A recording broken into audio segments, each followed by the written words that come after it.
one of the things you see in kind of Islamic modernists or kind of progressive Muslims is, let's just say, a significantly reduced level of humility, a certainty about their moral or scientific view of the world. And not being willing to say, like, you know what, maybe God and the Prophet know better than us on something. That's, I think, what's really at issue. So in some ways, these debates, although they might be about Abu Huraira or about, whether we believe hadith or not, that's not really what the debate is. The debate is, how willing are we to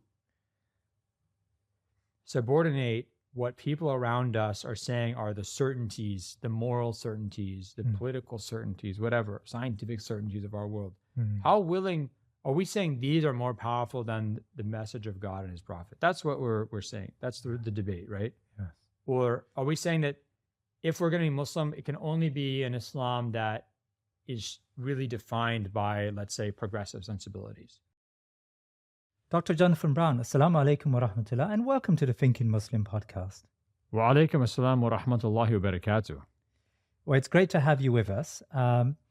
Dr. Brown, Muslims around the world hold with immense respect the hadith of the Messenger sallallahu alaihi wasallam. These are his recorded words, his actions, and his silence on an issue. Today, Dr. Brown, I want to explore in some depth, the hadith, its formulation, how we know they actually reflect the traditions of the Prophet ﷺ, its value in comparison to the Quran, the Sunnah as a source of Sharia, and some of the common misunderstandings and arguments by some, maybe the Orientalists and the modernists, who propose arguments against adopting the hadith as a source of Sharia. Now let's start with a definition of what the hadith are. How would you define the hadith and its value from an Islamic standpoint? Okay. Bismillah ar-Rahman ar-Rahim. So it's a big topic, but I'm happy to, this is the Thinking Muslim podcast. Yes. So we have some time. We do have time. You've got a talk in 2.5 hours time to give. Yeah, and I have nothing else to do in the minute.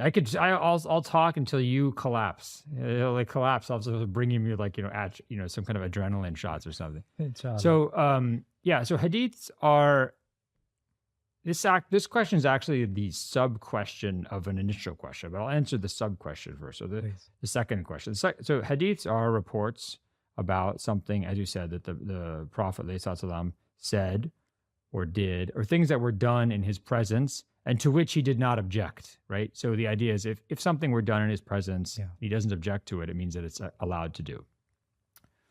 For example, like certain kinds of birth control, which I won't get into because audiences tend to be a bit squeamish, which is actually very un-Muslim, right? Yes. Muslim scholars are always very happy to talk about even the most intimate bodily things, but certain types of birth control were being done in his time, and he never said it's, he never said do this, it's okay, but he never objected to it. Right. Then we know that this is permissible, right? So each hadith consists of two parts. It consists of the text of the hadith, which is called the matan. And then there's the chain of transmission by which the hadith arrived at some collector or maybe multiple collectors who write this down and put it in a compilation.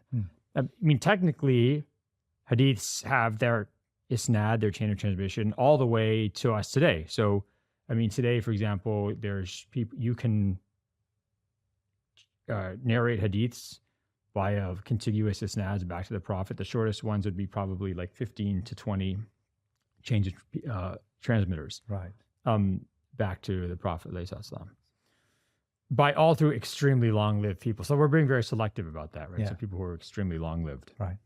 Now, the question of what is hadith is actually, a lot of times what people mean by that is, what is the sunnah of the Prophet? Yes.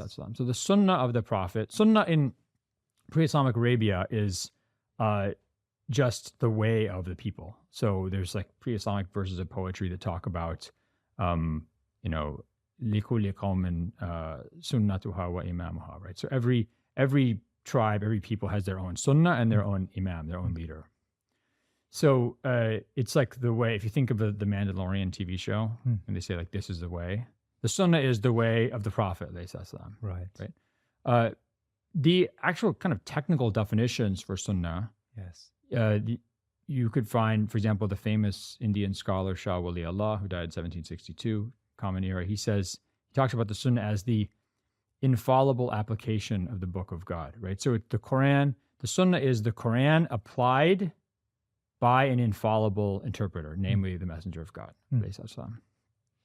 Another way to think about the sunnah, which is also correct, right, is to say that it's the normative precedent of the Prophet Muhammad. So why do I say normative precedent? So normative meaning that it has kind of moral force. It has authority over us. It commands us.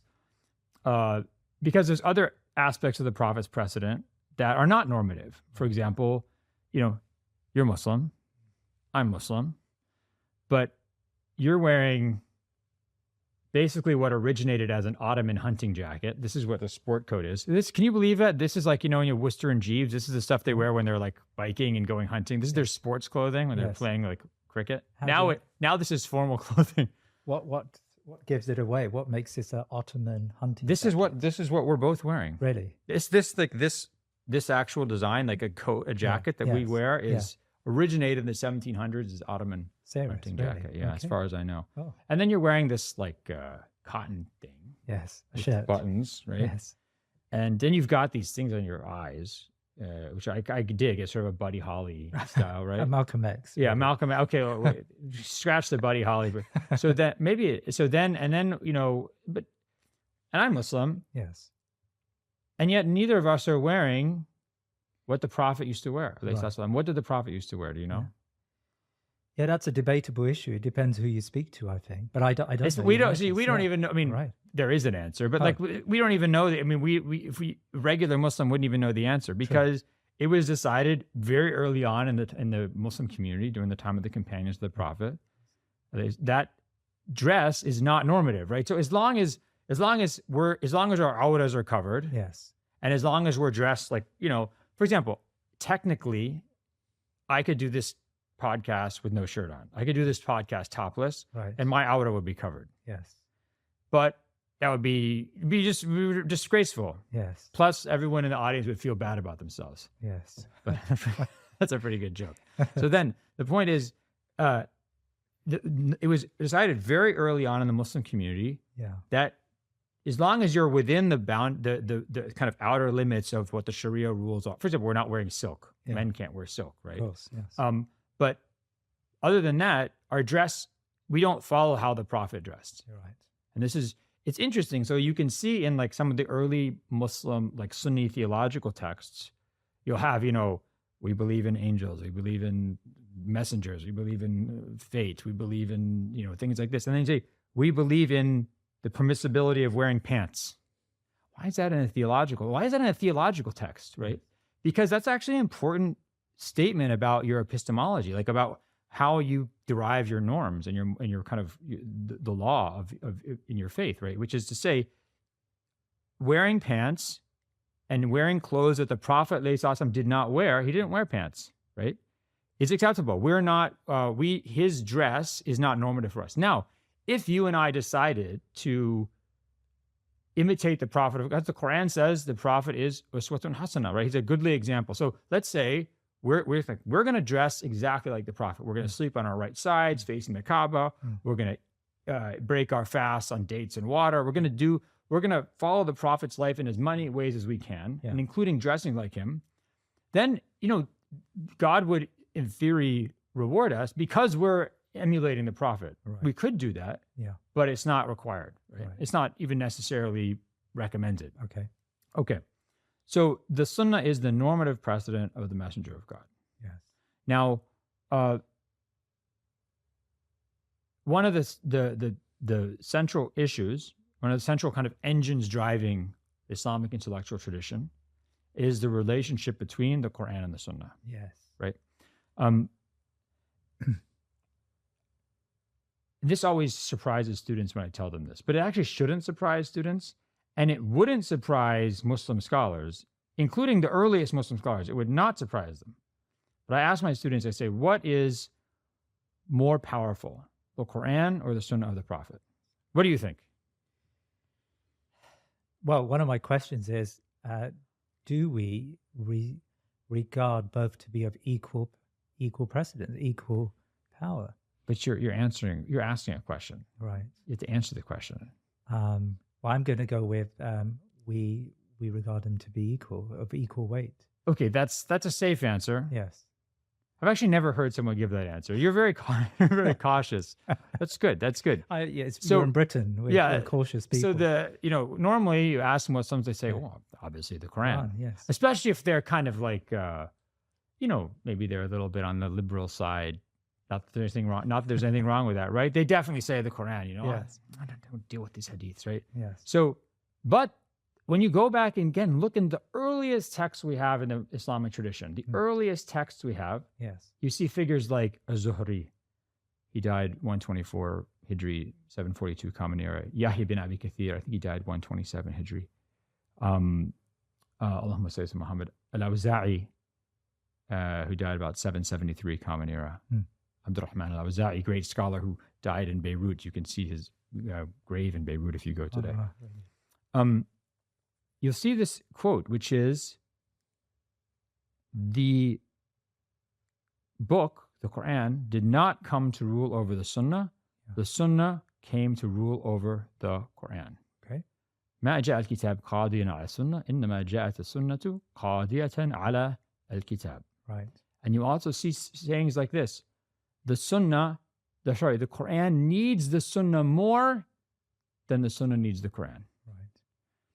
Yeah, I tell this to students. They're like, "Oh, what is this?" Yes. They're like throwing their papers up in the air, like, "Astaghfirullah, what are you talking about?" Yeah. I say, students, relax. Look, there's no debate ontologically from the perspective of like being. The Quran is obviously prior to and superior to the Sunnah of the Prophet. Like, the Quran is the word of God. Yes. The Sunnah of the Prophet is the word and the actions of human being. Even if it's an inspired human being, it's still a human being, right? Yeah. If it weren't for the Quran, if it weren't for the revelation, there would be no prophecy, right? So, prophecy is a product of God intervening in history. So if it weren't for that divine intervention, you don't have prophecy. So the Quran is sort of ontologically prior to and superior to the Sunnah of the Prophet. But hermeneutically, right? Hermeneutics is the kind of study of interpretation, the study of understanding. Hermeneutically, the Sunnah of the Prophet is more powerful than the Quran. Really? Right. And this is actually, it's interesting because, I don't like to, kind of dump on Western scholarship, but in the kind of 20th century, a group of Western literary scholars realized that the real power in a text lies not in the author, but in the interpreter.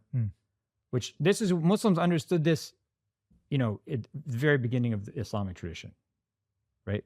Which is the interpreter has the power. Right. Imagine this: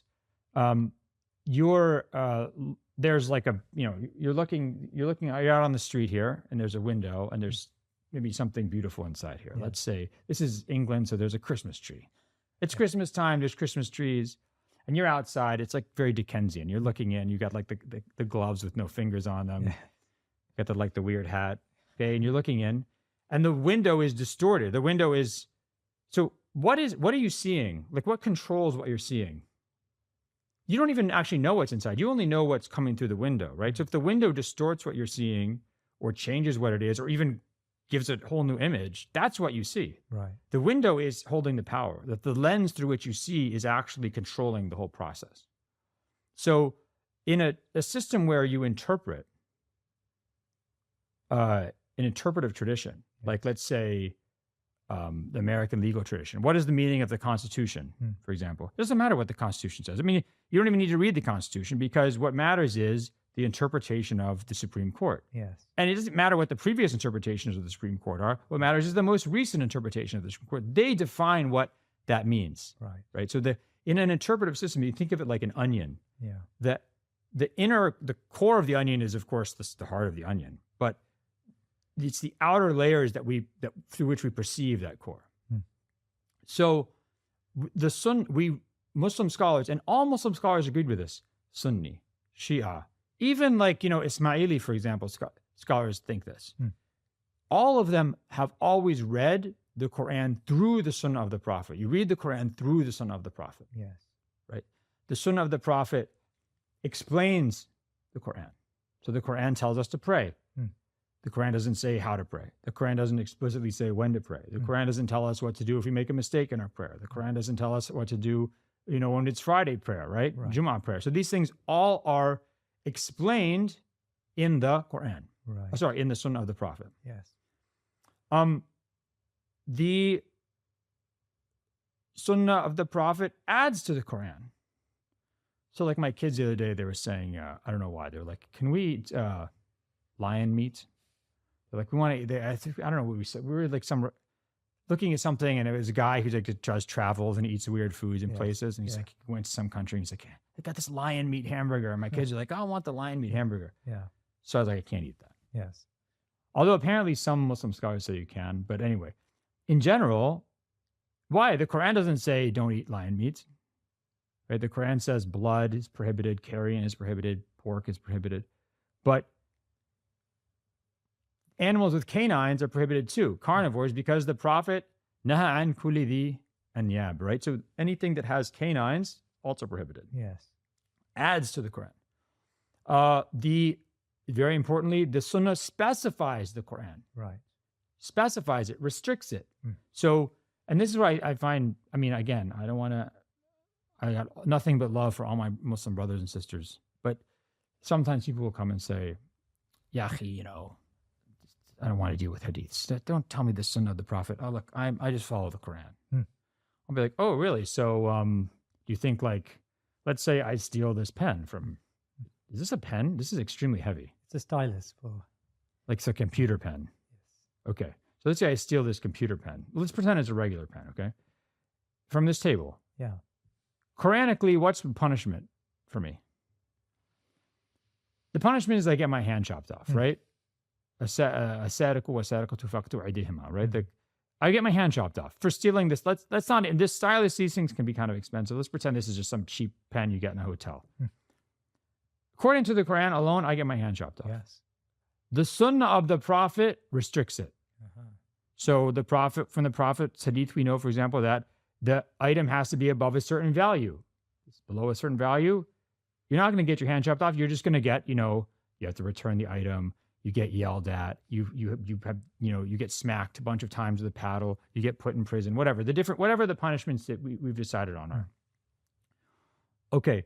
Then let's say, we're here in the studio.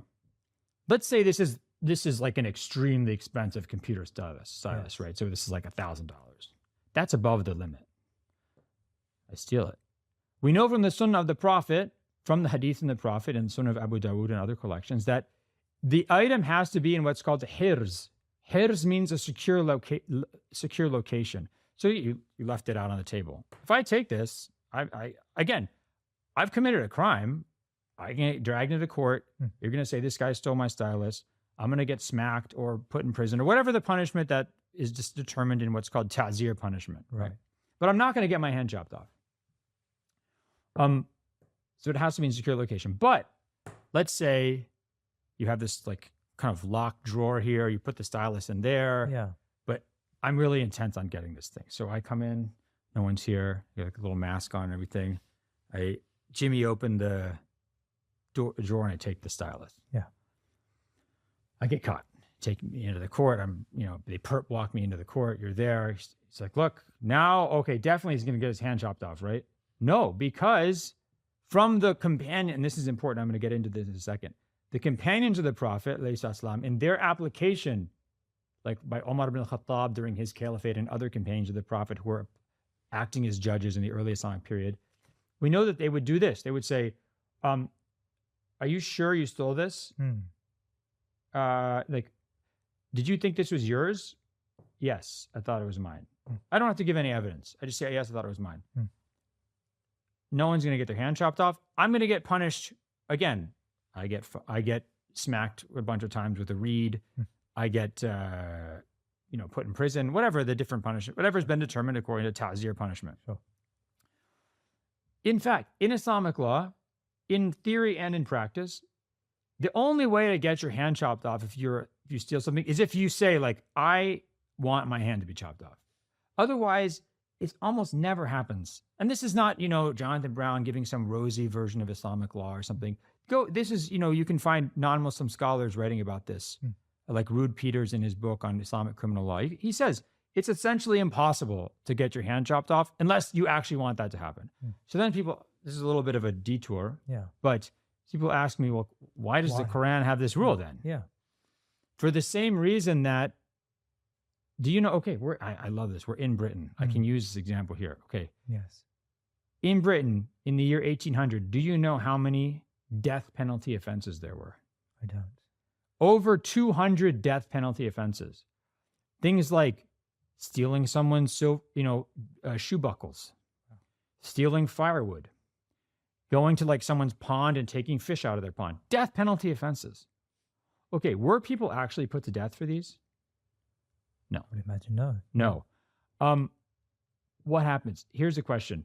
When was the Metropolitan Police Force? When was the first police force in England founded? See, you're going to, more better than I do. I should stop asking you these questions. You're just going to, they're going to, okay, so actually, I know you know the answer to this, but you're playing along. That's good. You're playing along. You're letting me. Thank you very much. Okay, so 1830. By the end of the 19th century, so by 1900, how many death penalty offenses are there in Britain? 4. Wow, really? 4. So you go from 200 to 4 in a century. What changes? Police force is founded, railways, modern bureaucracies, salaried, administration. Essentially, modernization occurs. It's very common in pre-modern legal systems to have extremely severe punishments, but then not actually have those punishments carried out. Why?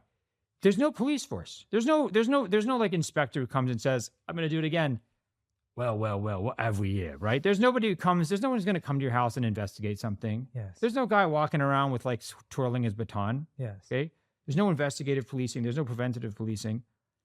And that's in the cities. Then forget about like going outside of the cities. There's nothing. So what the law does is it can only just strike fear into people's heart. Tell people this is really serious.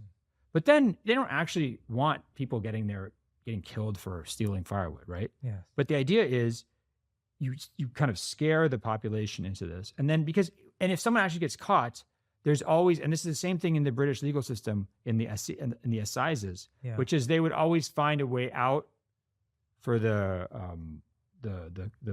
suspect or the convict. Yes. So the same thing in the Islamic legal tradition, because the Prophet says, alayhi salam, find a way out, ward off the hudud punishments from the believers as much as possible. If you find a way out for the person, use it. It's better to err in mercy than to err in severity. So this is, everything I've told you is from the sunnah of the Prophet, both in the form of hadiths and in the form of the companions' practice, and then the legal tradition after them. Yes. So the sunnah explains the Quran, it adds to the Quran, it restricts the Quran. Right. Now, someone might say, fine, Professor Brown, but like the Quran says, it's tibyanun li kulli shay. The Quran says this is a clarification of all things. Yes. The Quran says, what is it? Ma faratna min al-kitabi min shay, I think is the verse, I'm not mistaken. So God says, we have not omitted anything from this book. Yes. But Professor Brown, you just told me all this stuff that's not in the Quran. Yeah. So the Quran seems to be contradicting itself. The answer to this is, and this gets to your kind of original question, the Quran authorizes the Sunnah. So in that sense, is the Sunnah revelation from Allah subhanahu wa ta'ala? The Sunnah is a type of revelation. So it depends, right? So if you say, technically speaking, the Quran is kalam Allah. So the wording and the content, Yes. the meaning and the wording is divine. The Sunnah, the meaning is inspired by God. The wording is prophetic, is from a human being, right? But the Quran says, for example, that we sent down the kitab, al-kitaba wal-hikmah, the book and the wisdom. The Quran says, what is it? وَأَنزَلْنَا إِلَيْكَ ذِكْرَ لِتُبَيِّنَ لِلنَّاسِ مَا نُزِلَ عَلَيْهِمْ, right? We sent down to you, Muhammad, the dhikr, the remembrance, the kind of the saying, that you might clarify to people what was revealed to them. Right. So the Quran is saying, we gave you, Muhammad, wisdom, teaching, knowledge with which you can clarify this message. So the Quran, it's as if I say, for example, to let's say I tell, like my older kid, I say, hey, I tell the younger kid, I say, listen, I'm leaving, I'm going upstairs, whatever. I'm going to go listen to a podcast and clean the bathroom or something. I don't want to be disturbed. You listen to your older brother. Now, when that older brother tells him to do something, he's actually, and the younger kid listens to him, which in theory he's going to do, but actually not going to do, right?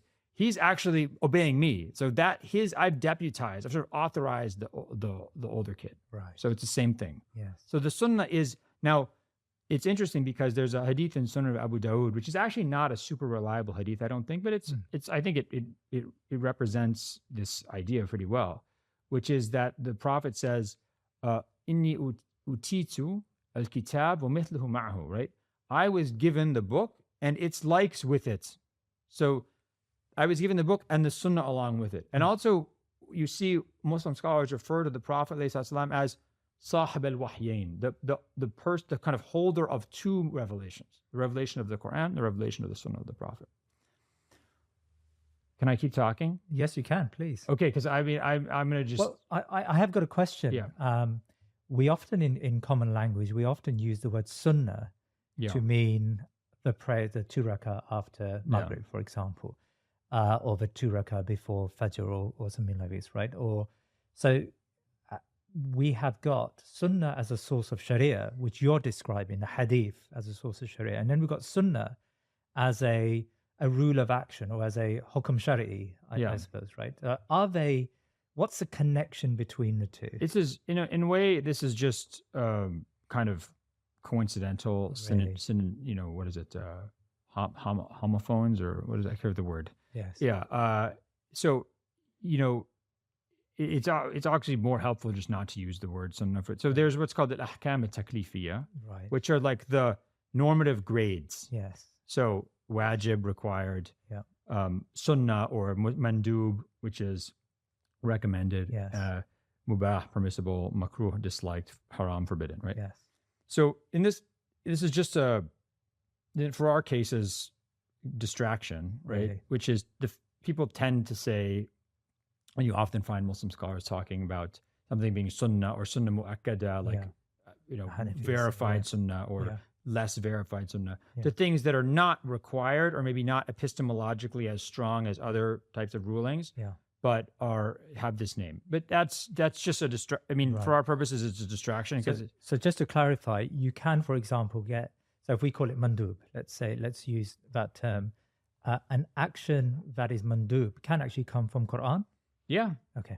Yeah. So it can come from the Quran. It can come from from qiyas, from an analogical reasoning. It can come from lots of things. So, in fact, that's kind of in the Hanafi school, what defines what's called sunnah mu'akkada or wajib as opposed to fard is wajib and fard are both requirements. Yes. But it's where they come from, and like the kind of epistemological backing. Something that's Quranic is fard. Something that's from the sunnah is wajib, right? Yeah. So on that, do the Hanafis then regard the wajib? I know it's a distraction from the original, but it just for my understanding, do they regard the wajib to be of a lesser obligation to that of the fard? As far as I understand it, and I'm talking to I'm in Britain, and I probably have like 5 different Maulanas walking around outside who could potentially answer this. But yes. as far as I understand it, and you can always like a little correction note in here yes. If you want, which is, I think they're equally binding. They're equally normative. It's a question of what underlies that normativity in terms of the source. Yes. Okay, now Yeah. you said something which I think is an important point to move on to, which is, you said we have the sunnah, the hadith. So you're kind of treating them as synonymous. Yes. But they're not synonymous. Okay, they're not synonymous. It's very important. They're very different things. Hadith are a way of knowing about the sunnah. Okay. Remember, the sunnah is the normative precedent of the Prophet Muhammad. Right. Salam, right? The sunnah is the lens through which we read and understand the Quran. Okay. One way to know about the sunnah is reports about things the Prophet said, things he did, and things that were done in his presence to which he did not object. That's hadith. That's one way to know about it. Okay. That's not the only way to know about it. This is my own breakdown. I think it's totally correct, but it's not. I'm not, channeling some earlier Muslims. There's Jonathan Brown's list. Okay, you can call it as such. You can think of like 4 different ways of knowing what the sunnah of the Prophet is. Okay. So the first one is hadiths. Right. Now, each of these ways is legitimate. In fact, every school of law, every school of theology in Islamic tradition uses all of these 4. Mm-hmm. One of the reasons you see, let's say, the Maliki school differ from the Hanafi school is because of which one they emphasize more, or which one they lean on in a particular circumstance versus another source. They're all legitimate. They're all used by every school of law and theology. Each of these ways of knowing about the Sunnah has its strengths, and each has its drawbacks. So one way is hadiths. Okay, I want to know what the Sunnah of the Prophet was. So I go and I collect as many reports as I can, and let's assume they're all authentic, right? Yes. But now, what do I have to do? I have to figure out how they relate to one another. What if he says, for example, you find an authentic hadith where the Prophet said, where Muslims say that we used to, during the time of the Prophet, do wudu after we ate cooked food. Do you ever do wudu after you eat cooked food? No. Okay, you don't. But this is a sound hadith. Why aren't you following the sunnah of the Prophet? Because it's then explained that then the Prophet changed this and would eat food, cooked food, and not do wudu. So we knew that we didn't have to do this anymore. So that's what's called naskh or abrogation. So this hadith is mansukh. It's abrogated. Right. But you have to figure out, okay, here's this hadith, you have to put them together, figure out. Sometimes the Prophet will say, alayhi salam, I used to tell you to do this, but now do this. Okay, that's easy. Okay. Then sometimes you might have something that the Prophet says that's general for everybody, or maybe it's specific for a certain person. You have to figure out how these relate to one another. The Prophet, alayhi salam, oftentimes, like any leader of a big community or politician, he doesn't go out and speak like a lawyer. He doesn't say, regarding point 3A, stipulating, everyone would fall asleep. He goes out and he's, speaking these kind of in a hyperbolic language, a grand language, especially pre-Islamic Arabia is a culture of hyperbole. Yes. Like these pre-Islamic poets, they're not saying like, I'm pretty generous. I'm decently generous. It's like, I'm the most generous person. I slaughtered all the camels of my tribe to feed the guests who came. Even today, one could argue that Arab culture is a little bit hyperbolic. You go to like Arab person's house, they don't say like, please eat. No, I think you should eat some food. They say like, no, I will not accept you leaving without eating all the food. Okay. I'm married to Arab, by the way, so just to make it clear. Yes. So, sometimes you have hadiths. For example, like the Prophet will say, قاتل الله اليهود حرم عليهم الشحوم فأذابها وأكلوا الثمن. Right? So, a Sahih hadith where the Prophet says, may God fight the Jews. It was prohibited them to eat the fat of animals, certain animals, but then they melted the fat to oil, and they sold the oil, and then they took the money. Right? So he's being critical of this like legal ruse. Right? Now I'm going to say, oh my God, like look at this, like may God fight the Jews. Like, oh, I knew it. I knew the Muslims had this problem. But you have to understand how Arabic language, this phrase, and this is not Jonathan Brown trying to do some like kinder, gentler version of Islam. This is pre-modern Muslim scholars all write about this. They say, what does may God fight somebody? This is just, I disapprove of this. It's like, this is something I disapprove of, right? He's not punishing anybody for doing this. He's just saying, I disapprove of this. Yeah. So they have to take the language and the culture of how people speak at the time into consideration, fitting all these things together. Yeah.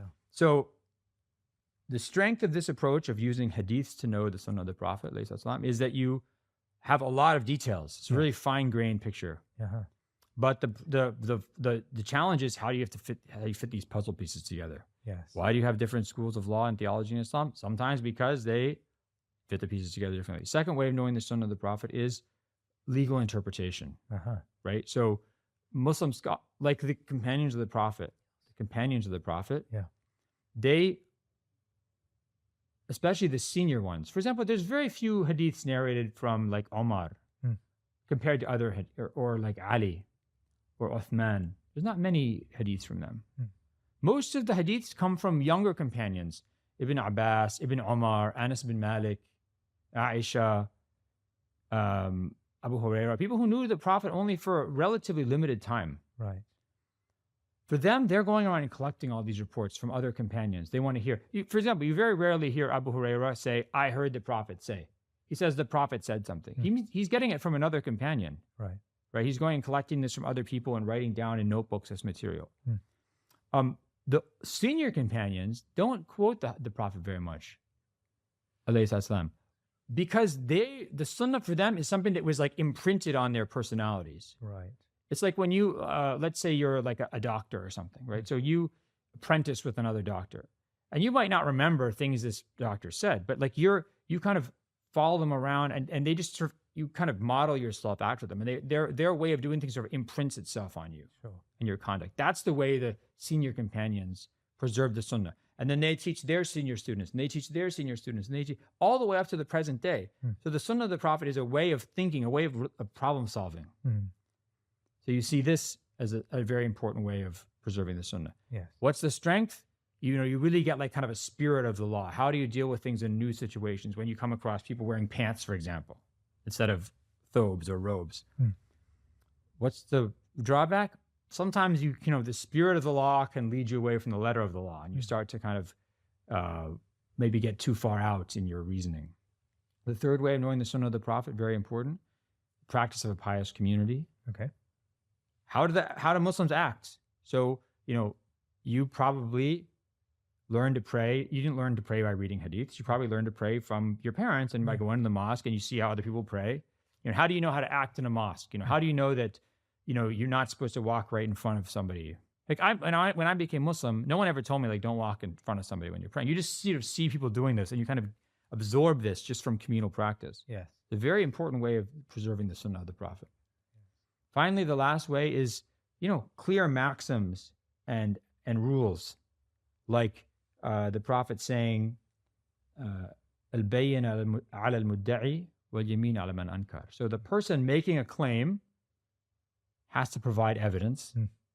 The person whose the claim is made upon, if the person making the claim doesn't have any evidence, the person whose the claim is being made on just says, "I swear I didn't do this," or whatever. So if I say, for example, you broke my stereo, you broke my car, right?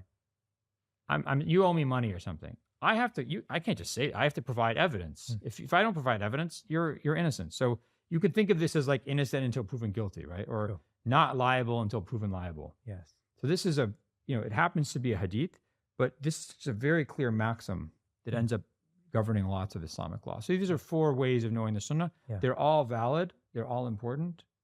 Different schools would draw on them in different ways. So let's talk about the hadith collections. I mean, commonly we know that in Sunni tradition, there are 6 books of hadith collections.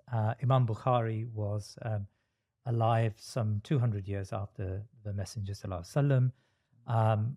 And so in between the first 200 years, did we have any scholars that did equal work that put together collections of hadith like these imams of the 6 books, or was that the first attempt to build these collections? And I suppose my secondary question is why? Why did Imam Bukhari or Muslim or Abu Dawud see it necessary to compile hadith and to verify hadith into these collections of Sahih collections of books? Okay, so a lot of questions Many there. questions, yes. Okay, so the first thing to remember is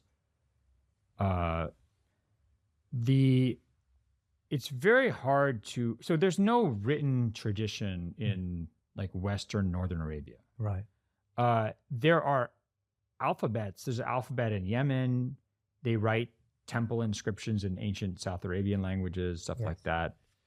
But there's no like, there's no, Herodotus's history being written in Yemen or in the Hijaz. Like what becomes the Arabic alphabet is actually kind of developed and finalized to write the Quran. So there's not even really a complete alphabet. Really?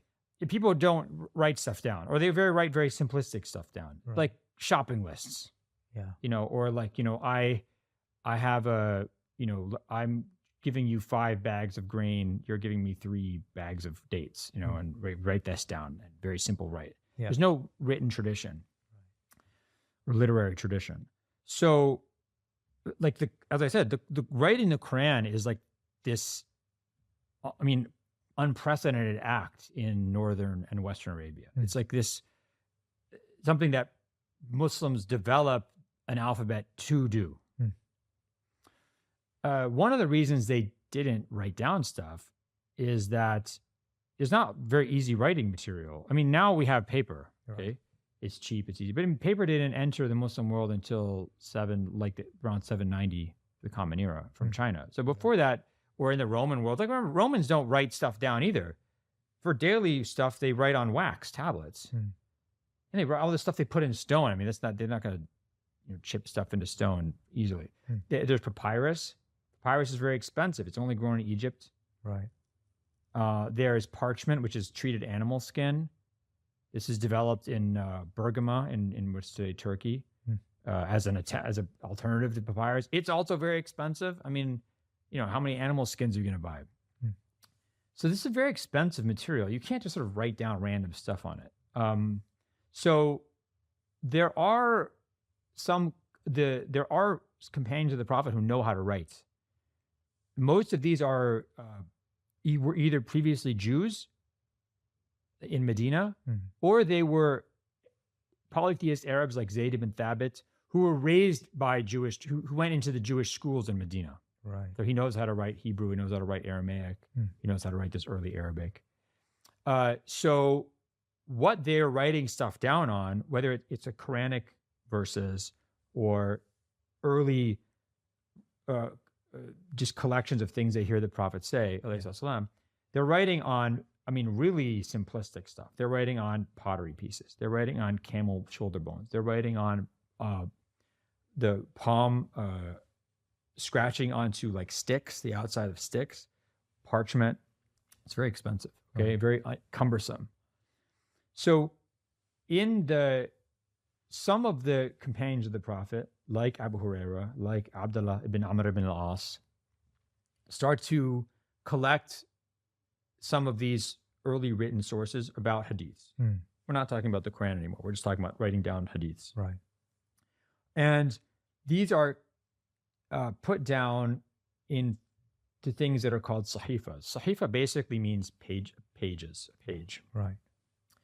And this might be papyrus, it might be parchment, it might be like scratched into, I don't know if you see like palm trees, and if they're not manicured, they kind of grow these like sheaths that come out of them that are really fibrous and thin.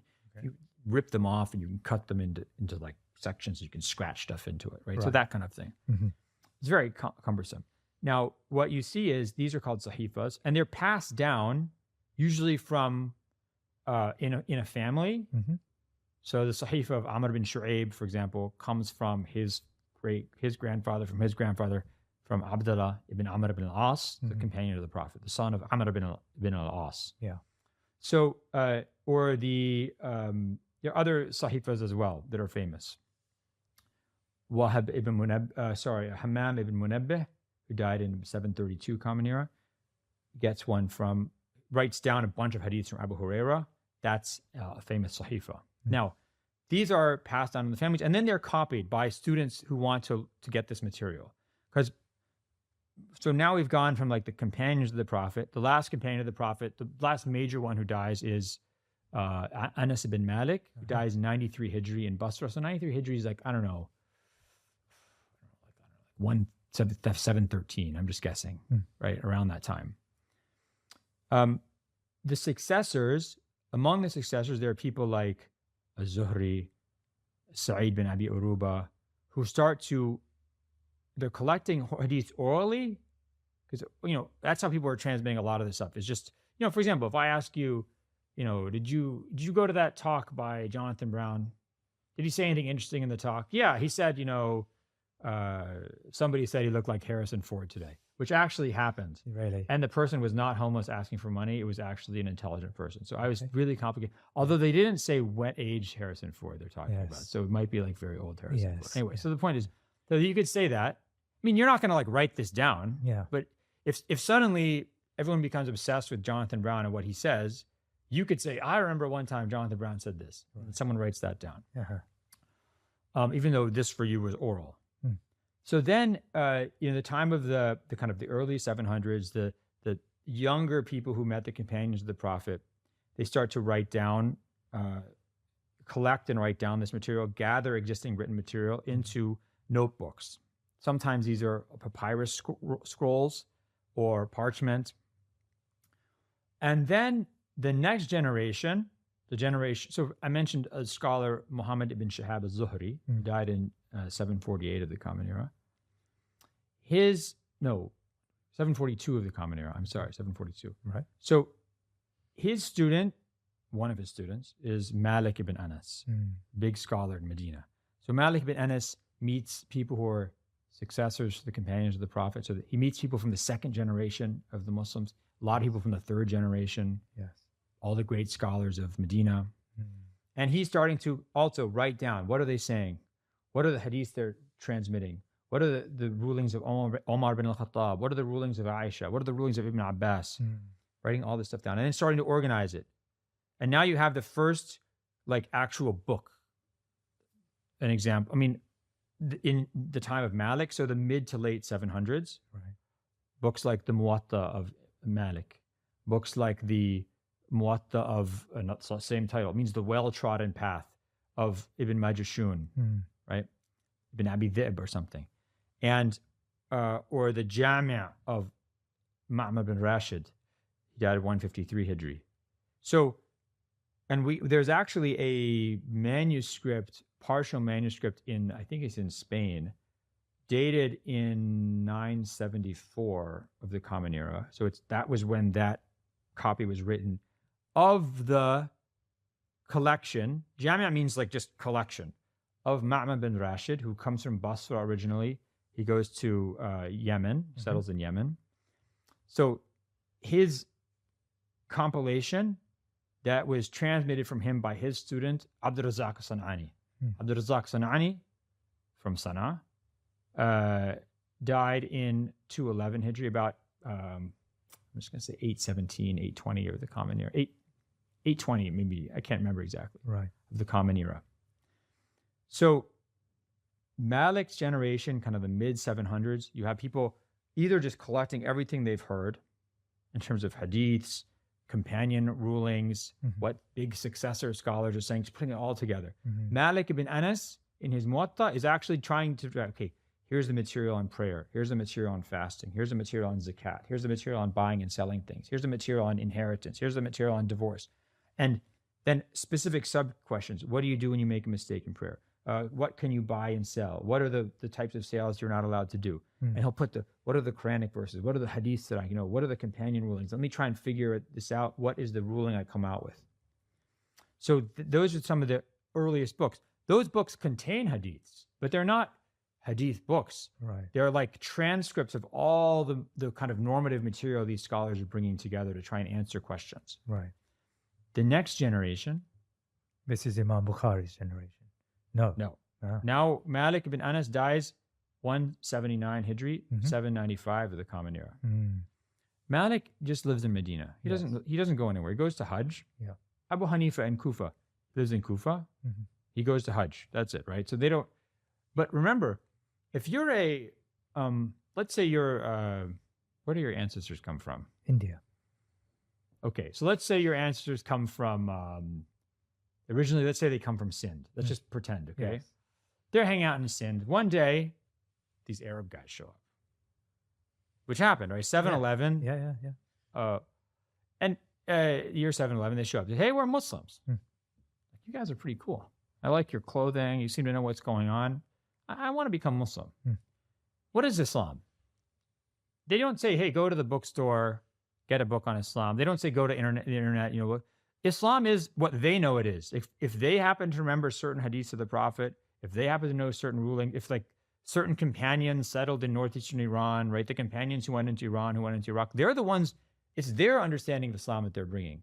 So the companions who settle in Syria are different than the companions who settle in Basra, or different from the companions who settle in Kufa, different from the companions who settle in Yemen, right? Or in Egypt.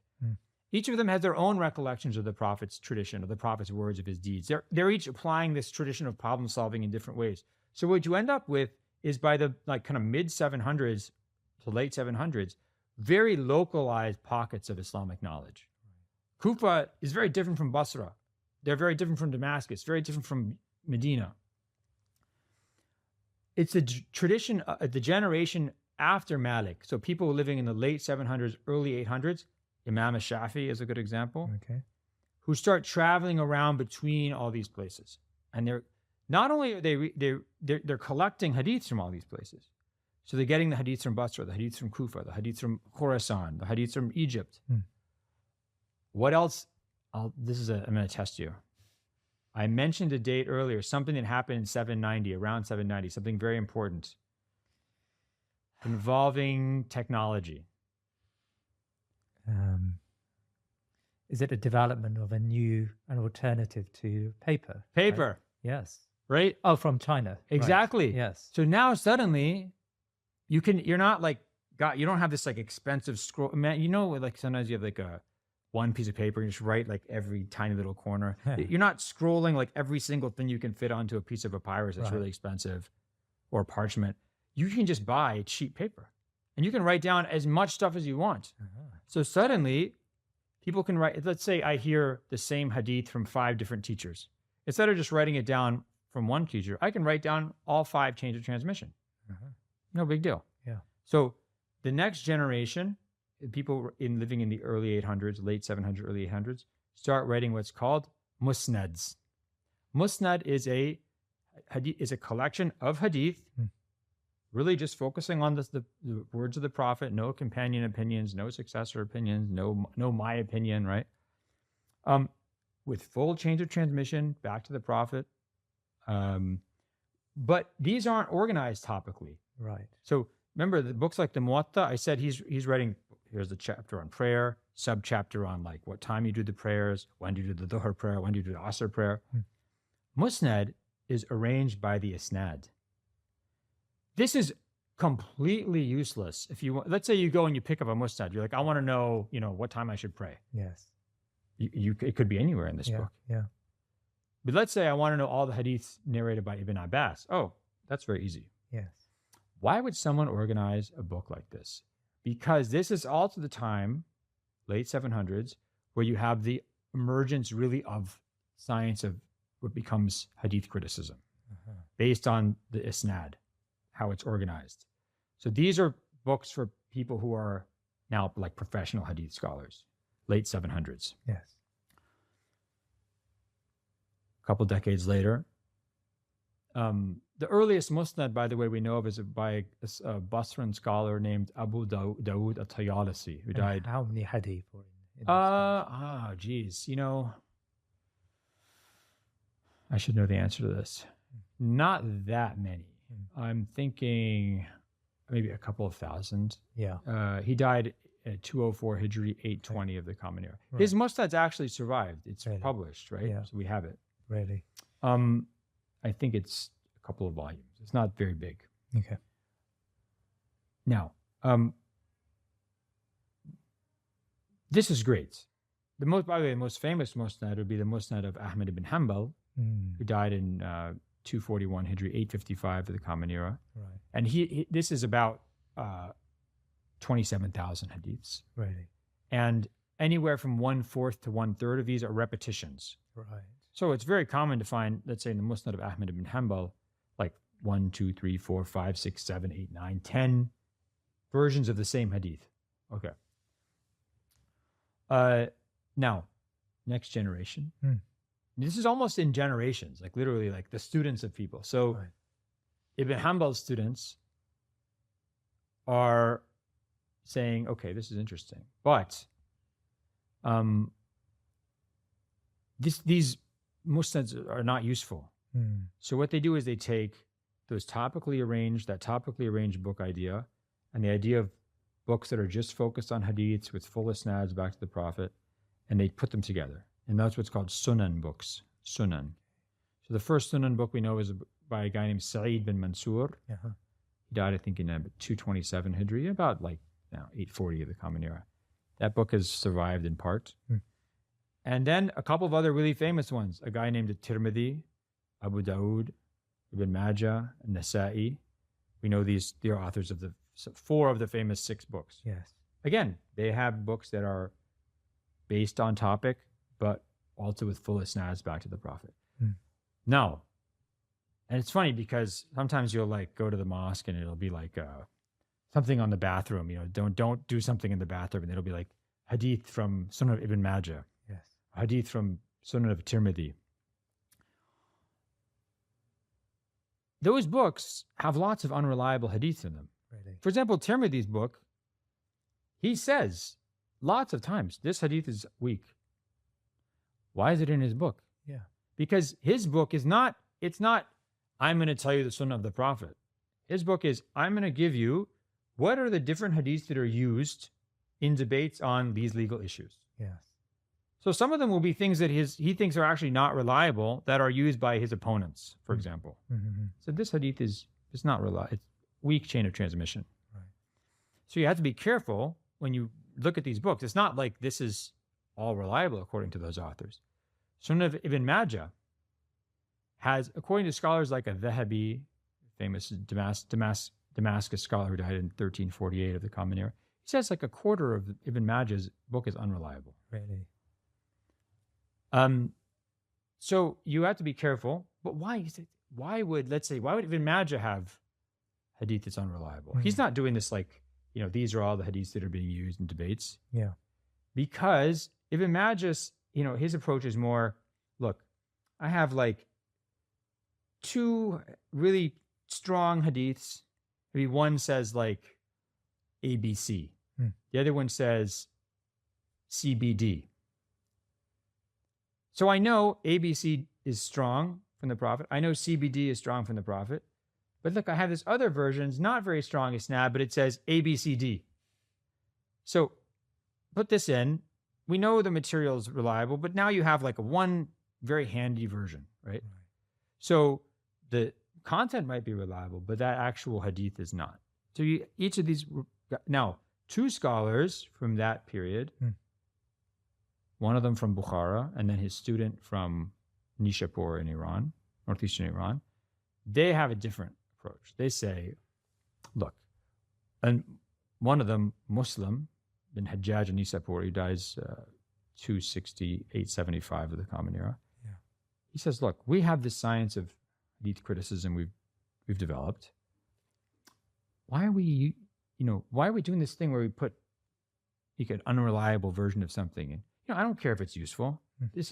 We're not sure the Prophet said this.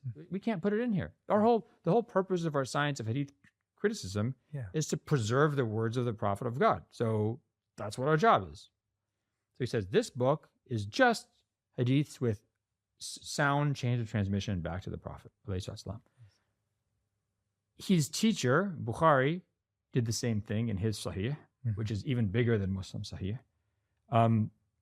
And so these 2 are like, they stand out in that they only have hadiths that, according to the Sunni science of hadith criticism, can be accurately traced, that actual wording can be traced back to the Prophet of God reliably according to Sunni scholars.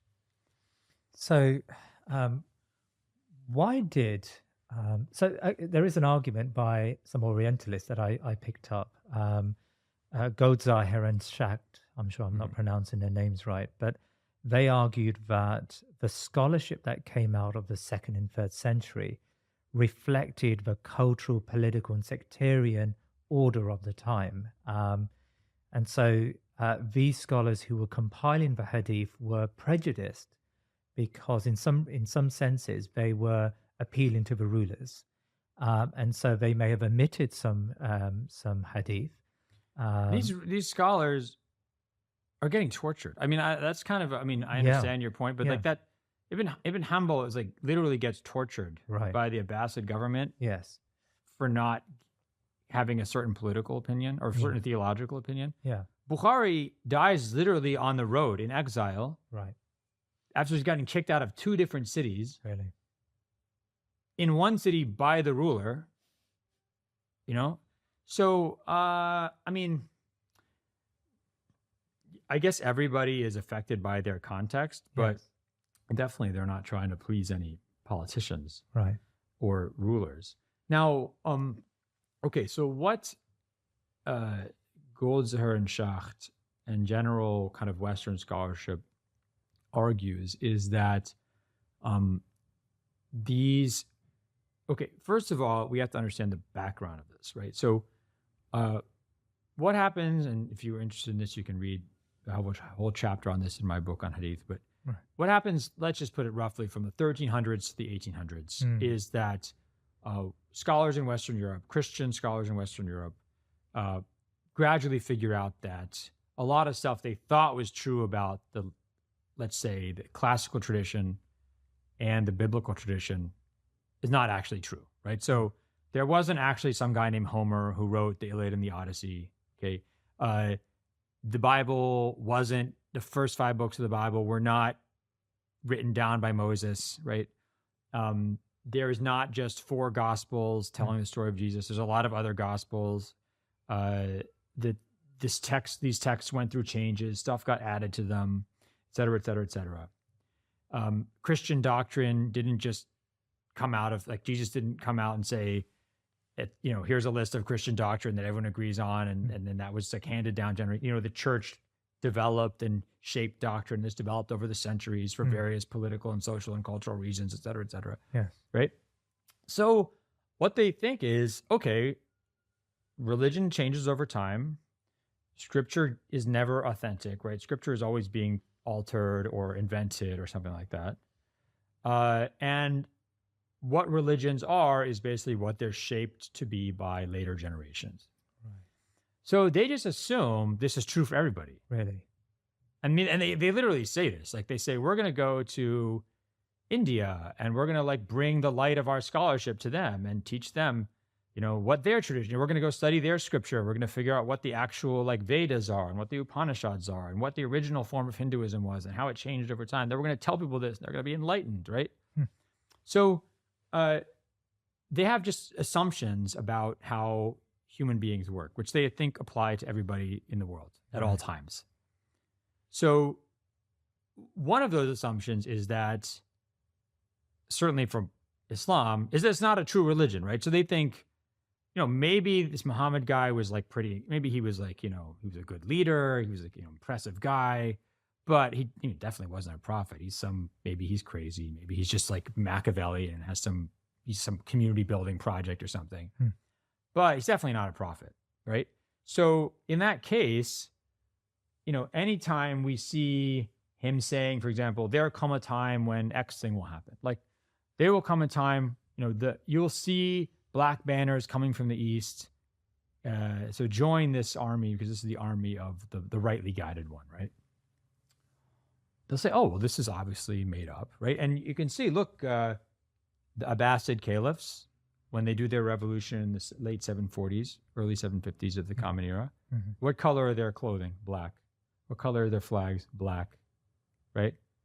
So this is probably made up by the Abbasids. So they're like, hey, guys, like, we need to get some, they're like, like some politician getting, like the Dominic Cummings of the day or whatever to go and, get some material out there. We want some good PR. Yes. So they get these guys to go and like forge these hadiths. And by the way, Muslim scholars very quickly understood there was a huge problem of forged hadiths. So this, as you get from the time of the companions into the time of successors. Yes. Remember, the Muslim community in the first 150 years goes through 3 civil wars, huge wars. Okay, internally, it expands from like Western, basically Arabia, to Morocco to India, and Central Asia. Okay, and so not only do you have 3 civil wars that are over like theological, political issues. Yes. You've got all these Christians, you've got Jews, you've got Zoroastrians, you've got Buddhists, you've got Aramaic speakers, you've got Greek speakers, you've got Coptic speakers, you've got everything. All these people are now under your control and they're becoming Muslim, and they're all like, hey, I have an idea. Like, my culture's kind of interesting. Well, what about this? And everyone's, first of all, they're forging hadiths. Yes. Second of all, they're just getting confused. They get confused about, is this something the Prophet said or is this something that someone else said? And so stuff. There's intentional forgery. There's accidental confusion. And Muslim scholars are inundated by this. Right.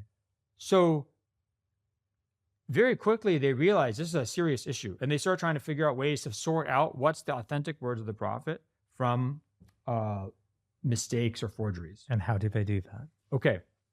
Well, first, let me just, we'll talk about that in a second, but let me finish the example of the kind of Orientalist approach, right? Oh, yes. So this is just an example of kind of how Western assumptions about history can blind Western scholars to other possibilities, right? So they assume that if you see a hadith that says black banners are going to come from the east, join them because there's the army, the rightly guided one. Yeah. They say, oh, this was made up by the Abbasids. Okay, here's the thing. In the 1640s, this early, like one of the founders of the Quaker movement, a guy named John Naylor, he goes to Bristol, I think Bristol, and he does so riding on a donkey, and his followers are like singing like Hosanna, Hosanna, Hosanna for him. Okay. Why is he doing this? Okay. Jesus in the New Testament enters Jerusalem riding on a donkey with people putting like palm fronds in front of him, and they're saying like Hosanna, Hosanna, Hosanna. In the Old Testament, there's prophecies about this, your Messiah will come to Jerusalem riding on a donkey, people putting palm fronds in front of him and saying Hosanna, Hosanna, Hosanna. Okay. So what happens? According to like the Orientalist view of the world, John Naylor's people, like these early Quakers, are like, we got to get some good material out there. Okay, so they would go back, insert this story in the New Testament about Jesus, insert the story in the Old Testament, and then to match what he's doing. Of course, that's ridiculous because the New Testament, Old Testament, has already been around for thousands of years. Similarly, they would say Jesus's followers were like, we got to get some good material out there, so they put this in the Old Testament. Or how about this? There's an Old Testament prophecy about someone entering Jerusalem, riding on a donkey, people putting palm fronds in front of them, saying Hosanna, Hosanna, Hosanna. Then Jesus, in the biblical tradition, I'm not talking about Islamic Jesus, right? Yes. Biblical tradition, acts out that prophecy. John Naylor in the 1600s acts out that prophecy, right? So which came first, chicken or the egg, right? Is it that the Abbasids had this material circulated, or is it that there's a hadith that exists about this something happening, and then they tailor? I mean, they didn't have to pick black. Why did they pick? Were they like early Goths or something? They picked black. They for their banner colors, in part to actually act out this scripture, this prophecy. Yes. So it's the perspective one has, and your assumptions really color what your conclusions are. So that's what they. So this is an important, I think, critique of the Western scholarly tradition. Yes. Okay. Now, as I mentioned before, Muslim scholars, Sunni hadith scholars, will happily admit and always admitted there's an enormous amount of forged hadiths. Right. One famous scholar, one of the most famous scholars of hadith ever, a guy named Shu'bah ibn al-Hajjaj, who died around 773. He's from Basra. He said, 3/4 of the hadiths I've come across are forged. Right. 3/4. This is a huge problem. That's why they developed these methods of hadith criticism. Really? Okay. Now, you might say, okay, but, I was reading Sunan of Abu Dawood and there was a hadith in there that seemed really, for example, there's a hadith in Sunan of Abu Dawood. Abu Dawood as-Sijistani died 275 Hijri, 889 of the Common Era. Big scholar from Basra, student of Ahmad ibn Hanbal, important scholar. In his Sunan, he writes a letter to the people of Mecca. He says about his Sunan, this book, if you have the Quran and my book, this is all you need. This is what you need to understand your religion. Mm-hmm. So he feels his Sunan book is really an accurate reflection of the Sunnah of the Prophet. Yes. But there's a hadith in Sunan of Abu Dawood. It says, let nobody travel by ocean except if they're doing Hajj or Umrah or fighting in the path of God. Underneath the ocean is a fire. Underneath the fire is another ocean. And you might, let's say you're a geologist. You're like, this doesn't make any sense. What do you mean underneath the fire is another, underneath the ocean is a fire, underneath the fire is another ocean? What? Yes. This hadith, certainly that part of the hadith, Muslim scholars, like a great scholar from the 1400s, Ibn al-Mulaqin, he said from Cairo, he says, the Imams agreed on the weakness of this. This is unreliable. Right. So why did he put it into his book? Good question. We don't know. We don't know the answer to that. Like in this, sometimes Abu Dawood has a hadith in his book and he points out there's a flaw in this chain of transmission. Yes. Yeah. Maybe he thinks that it's backed up enough by communal practice, or maybe it's not like a really important issue. That's why he has it in here. But we don't know why that's in there. But we do know that Muslim scholars, like they're always engaged in self-criticism. They'll say, look, we found him, this is unreliable. Right. Another reason, by the way, you say, why does he put it in there? One of the things we know about Sunni hadith scholarship, we know this because they say it. They tell us this explicitly. As far back as we can trace Sunni hadith scholarship, we have this principle. They say, if we come across hadiths that deal with like halal and haram, that deal with ahkam, like prayer, fasting, buying and selling, marriage, divorce law, stuff like that, we're very strict about the change of transmission. We're very strict in our criticism. If we come across stuff about manners, what if you do this deed, you're going to get this reward in the afterlife, like doing a dua, they say we're lax. Right. Tasahelna. We are lax in our criticism of the change of transmission. Why would they say this? For them, these are the second things are not core issues of the religion. Right. There's stuff you already know. For example, in let's say Allahumma salli ala Muhammad.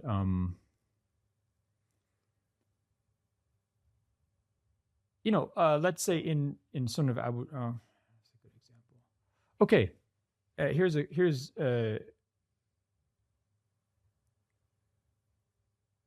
a good example. Right. It's going to be a little bit vulgar. It's not my fault. I'm ready. Okay. Yes. You see this in the Sunnah of Ibn Majah.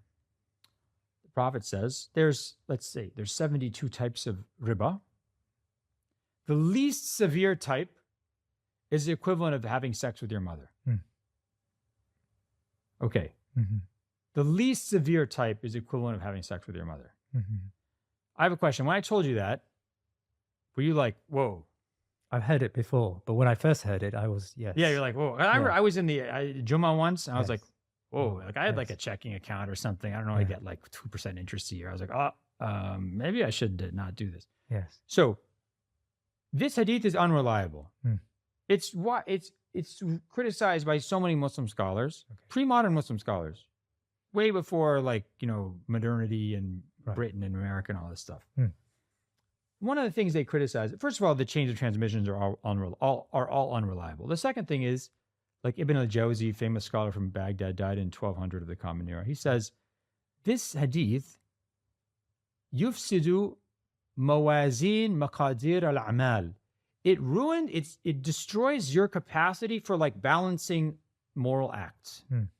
Like if you think that getting 1%, 1 penny of interest on $1 million is the same as having zina, like doing something that every society in the world thinks is disgusting, like you're not going to be able to do moral calculation. You're not going to be able to like, weigh moral actions. You're going to kind of be morally disabled in a way. This is his criticism. Yes. I think that's a very good criticism. But why would this hadith be in there? Remember what they said, their principle. If it's something to do with like the virtues or punishment, you do this act, you're going to get this punishment. You do this act, you're going to get this reward. They say we're lax on the isnads. We already know riba is haram. We know riba is haram from the Quran. Yes. We know riba is haram from the hadith. That's already established. This hadith isn't adding anything new. For Ibn Majah, what it's doing is it's scaring your pants off. Like, this is really going to make you not do riba. We know you're not supposed to do it. This is going to be maybe the Prophet said it. Maybe like 20% he said it. Yeah. It's useful. Right. That's what Muslim is objecting to. One of the things, that's I think chiefly what Muslim and Bukhari are objecting to. They don't care how useful this material is. They don't care. They disagree with that policy of strictness with things dealing with law, laxity with stuff dealing with this kind of other stuff. They disagree with that. They say you have to be strict with everything. So that's why and you can read this in the introduction of Muslim Sahih. This is what he says. This is the thing he's hammering on. Right. So back to the criteria then. What criteria do they lay out to determine whether a hadith is sahih or not? What do they have to establish in the hadith and its chain? Yeah. Okay, so first of all, we have to remember that there's multiple ways you could decide if you think the Prophet ﷺ actually said something. Right. Okay. So if I say to you, here's a hadith, and this is actually it's an alleged hadith. It's a forged hadith, but I'm going to tell you. It's not, just so the viewers/listeners know this. Don't get confused, okay? Yes. The first thing God created is a horse, was the horse. The horse sweated, and then God created himself from the sweat. What do you think? Do you think the Prophet said this or not? It sounds very strange. Yeah, it sounds very. There's a couple of problems here, right? Yes. So first of all, like I don't know, like is God created? The Quran talks about like lam yalid wa lam yulad, right? Yes. God's the creator. Yes. He's not created. Yes. So this hadith kind of contradicts the Quran, right? Yes. The Quran, the idea that God is created from horse sweat. Yes. This is problematic. Yes. Okay. So one thing we do is we say, look, we have the foundation of our religion is the Quran, has very important ideas in it. And this hadith is just, we literally, there's no human way, no conceivable way to reconcile this with the Quran. So it contradicts the Quran. Would there be any flaws in the isnad, in the chain of narration? There is no chain of transmission for this hadith. Okay. It's not even a chain. It's just Really? something floating around and some idiot was, saying in Baghdad in like 700 or something like that. Okay. Yes. Well, Baghdad wasn't founded in 700. 770. So, second problem. You seem like you're a pretty scientifically inclined guy. My appearance is very deceptive. Oh, you have glasses. Come on. You have those are kind of the NASA guy glasses. Yeah. And Malcolm X glasses. Okay. Yes. So is there anything else problematic, maybe logically, with this hadith? God created the horse sweated, then he created himself from the sweat. Well, I mean, the point you made, Allah subhanahu wa ta'ala is not created. Okay, so that's okay. Allah creates a horse, and then from the horse, Allah is created. That doesn't. That's logically flawed. The effect is preceding the cause. Yes. It's illogical. So Yes. it violates the kind of first principle of reason, Yes. which is that you can't have the effect precede the cause. Okay. Yes. So in our critique of this hadith, we used two tools. We said it contradicts the Quran, it contradicts just fundamental premise of reason. Yes. Okay. And you can see this, for example, in Abu Hanifa's book, Al-Alim wal-Muta'allim, a very early text, Right. where he says, a hadith that says that, any hadith that says that an action makes you non-Muslim, like, let's say I go to this fancy whiskey shop across the street I saw. I'll just buy a big thing of whiskey. I start chugging it. Yes. Okay. Then I'm just being a bad Muslim, right? Yes. But I'm still Muslim. Yes. It's general Sunni principle, right? Actions don't make you not Muslim. You're just committing sins. You're just you're just being a sinful Muslim, right? Yes. Okay. So what he says, if you see a hadith that says that there's an action that makes you non-Muslim, the Prophet couldn't have said it. Right. Because now this is something that's not in the Quran, right? But it is in Abu Hanifa's understanding of the Sunnah and the teachings of the Prophet. So he's saying, if we know the Prophet taught X, and you see a hadith that says not X or opposite of X, it can't be something the Prophet said. Okay. So it's not just that we're saying a hadith contradicts the Quran, it contradicts the established Sunnah of the Prophet, it contradicts first principles of reason. It can't be something the Prophet said, because the Prophet is not going to say something illogical, right? Or something impossible. Fine. Here's the problem. So that's an approach to hadith criticism that all Muslim scholars agree with. Yes. You can go back to, the early Muslim rationalists, the Mu'tazilites. They were big on this. You can go back to their opponents, the early Sunnis like Ibn Hanbal. They might not say this, but they also agree with this. If you go and look in early Sunni books of hadith criticism where they're actually laying out the rules that are written in like the 1000s, they'll say any hadith that contradicts the Quran, contradicts the established Sunnah of the Prophet, that contradicts reason, it can't be something the Prophet said. Right. Okay. So that's one approach. Everybody agrees with it, but here's the problem. It's very hard in practice. Yeah. Very hard in practice. Why? Imagine I tell you this. I say, here's a hadith. I'm pretty sure it's in the Allahumma salli. I think it might be in the Musnad of Ahmad ibn Hanbal, but I can't be sure. But I'm not sure. It's an early hadith, but it's not in a main collection. Right. That the Prophet said, I was shown God in the shape of an amrad. Amrad is a beardless youth, a young, beautiful boy. Prophet said, I saw God I was shown God in the shape of a young, beautiful youth. Oh, right? This is interesting. So early Muslim rationalists, like the Mu'tazilites, said, this is ridiculous. Right. This can't be something the Prophet said. Why? Yes. The Quran says, "Laysa kamithlihi shay." There's nothing like unto God. He's the one who perceives you. You don't perceive. You don't have basar, perception of God. Yes. Okay? Let alone, he's like a beardless youth.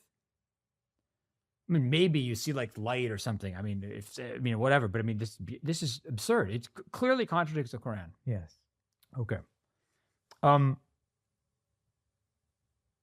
early Sunnis, it's not that they agree with the idea of this hadith, but what they really don't like is people superpowering their reason. Right. Right. So what they say is, Mu'tazilites, early Muslim rationalists, what do you know? Like, God doesn't, you don't know the nature of God.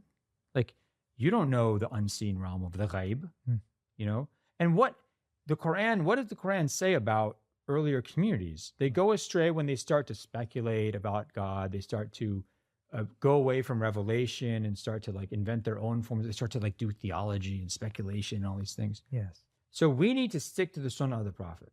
We don't know the nature of God. We only know what the Quran tells us. If the Prophet tells us this, we really don't have, we're not in a position to say this contradicts the Quran because he's the one explaining the Quran to us. So if he says this, we don't actually have the right to kind of dissent or whatever. Yes. Okay? Yeah. Now, the other Sunni scholars, very senior Sunni scholars like Al-Dhahabi, say this hadith is ridiculous. Of course it's ridiculous. First of all, the chain of transmission is not that strong. Okay. Second of all, you exactly what we said before, you can't see this contradicts the Quran. Yes. Some Sunni scholars like Mullah Ali Qari is a famous scholar from Mecca. Originally he's from Herat. He died in 1606, sorry, the Common Era. He says, maybe the Prophet saw it in a dream. And, you can see whatever in a dream. I the other day I had a dream and I saw like a giant hamburger walking around or something. That doesn't mean, so whatever, I'm not responsible for this. It's a dream. You can see like there's a lot of dissent. Some scholars are kind of trying to figure out ways to accept it. Some scholars are clearly saying no, it's unacceptable. But why are they trying to do that when the isnad is unreliable? Okay, let's use a different example that's maybe like more helpful in this regard. Okay. So there's a hadith considered reliable chain of transmission, which says that God, sometime late at night, God descends from the highest heavens to hear the prayers of those people who are still awake in prayer. Okay. Those early Muslim rationalists, the Mu'tazilites, they reject this, just out of hand. Why? I don't care how strong the chain of transmission is. Why? If God's moving, if he moves from here to here, what does that mean about God? Yeah. He means he's in a body. Yeah. Okay. Also, where is he moving around? Like, is he in creation? Is he outside in like some void or something? What, like God, if you're moving around, it means you're in space, you're in time, you're in a body. And this all contradicts how we conceptualize God based on Quranic teachings. They just say we reject this. Their Sunni opponents, people like Ibn Hanbal al-Bukhari, would say, no, like the Prophet said this. What right do you have to dissent? Also, they'll say the Quran in Surah I think it's Surah Al-Fajr. It says what the angels and God on the day of judgment will come saffan saffa. They'll come rank in rank. Right? They'll come like, but the Mu'tazilites say, no, this is allegorical. It's like the power of God is coming. It's like, okay, it's allegorical. Why don't you make this hadith allegorical too? Look, we're not saying God is like actually dropping down. In fact, Sunni theologians would say it's like it's the mercy of God that's coming down. It's almost like the metaphor of like a parent kind of leaning over their child to hear what they're saying. So it's we're not saying God moves. It's just metaphorical. Yes. Right? So when we say, God's eyes are on us, we don't literally think God has eyes like human eyes. It just means God's aware of what we're doing. Right. So they're saying, if you're willing to interpret this Quranic verse allegorically, why are you so quick to dismiss this hadith? So the rules we mentioned before, if a alleged hadith contradicts the Quran, contradicts the established sunnah of the Prophet, contradicts first principles of reason, it can't be something the Prophet said. The difference between, let's say, a Muslim rationalist, like the Mu'tazilites, and a Sunni is not in that they disagree with the rules, it's how much kind of charity they're willing to potentially give a hadith before they say this can't be the sunnah of the Prophet. So someone like Mullah Ali Qari with that hadith of the beardless youth, he's willing to give out a lot of charity. He's saying maybe it was a dream. Dhahabi, also Sunni, he's not so willing. Yes. Right?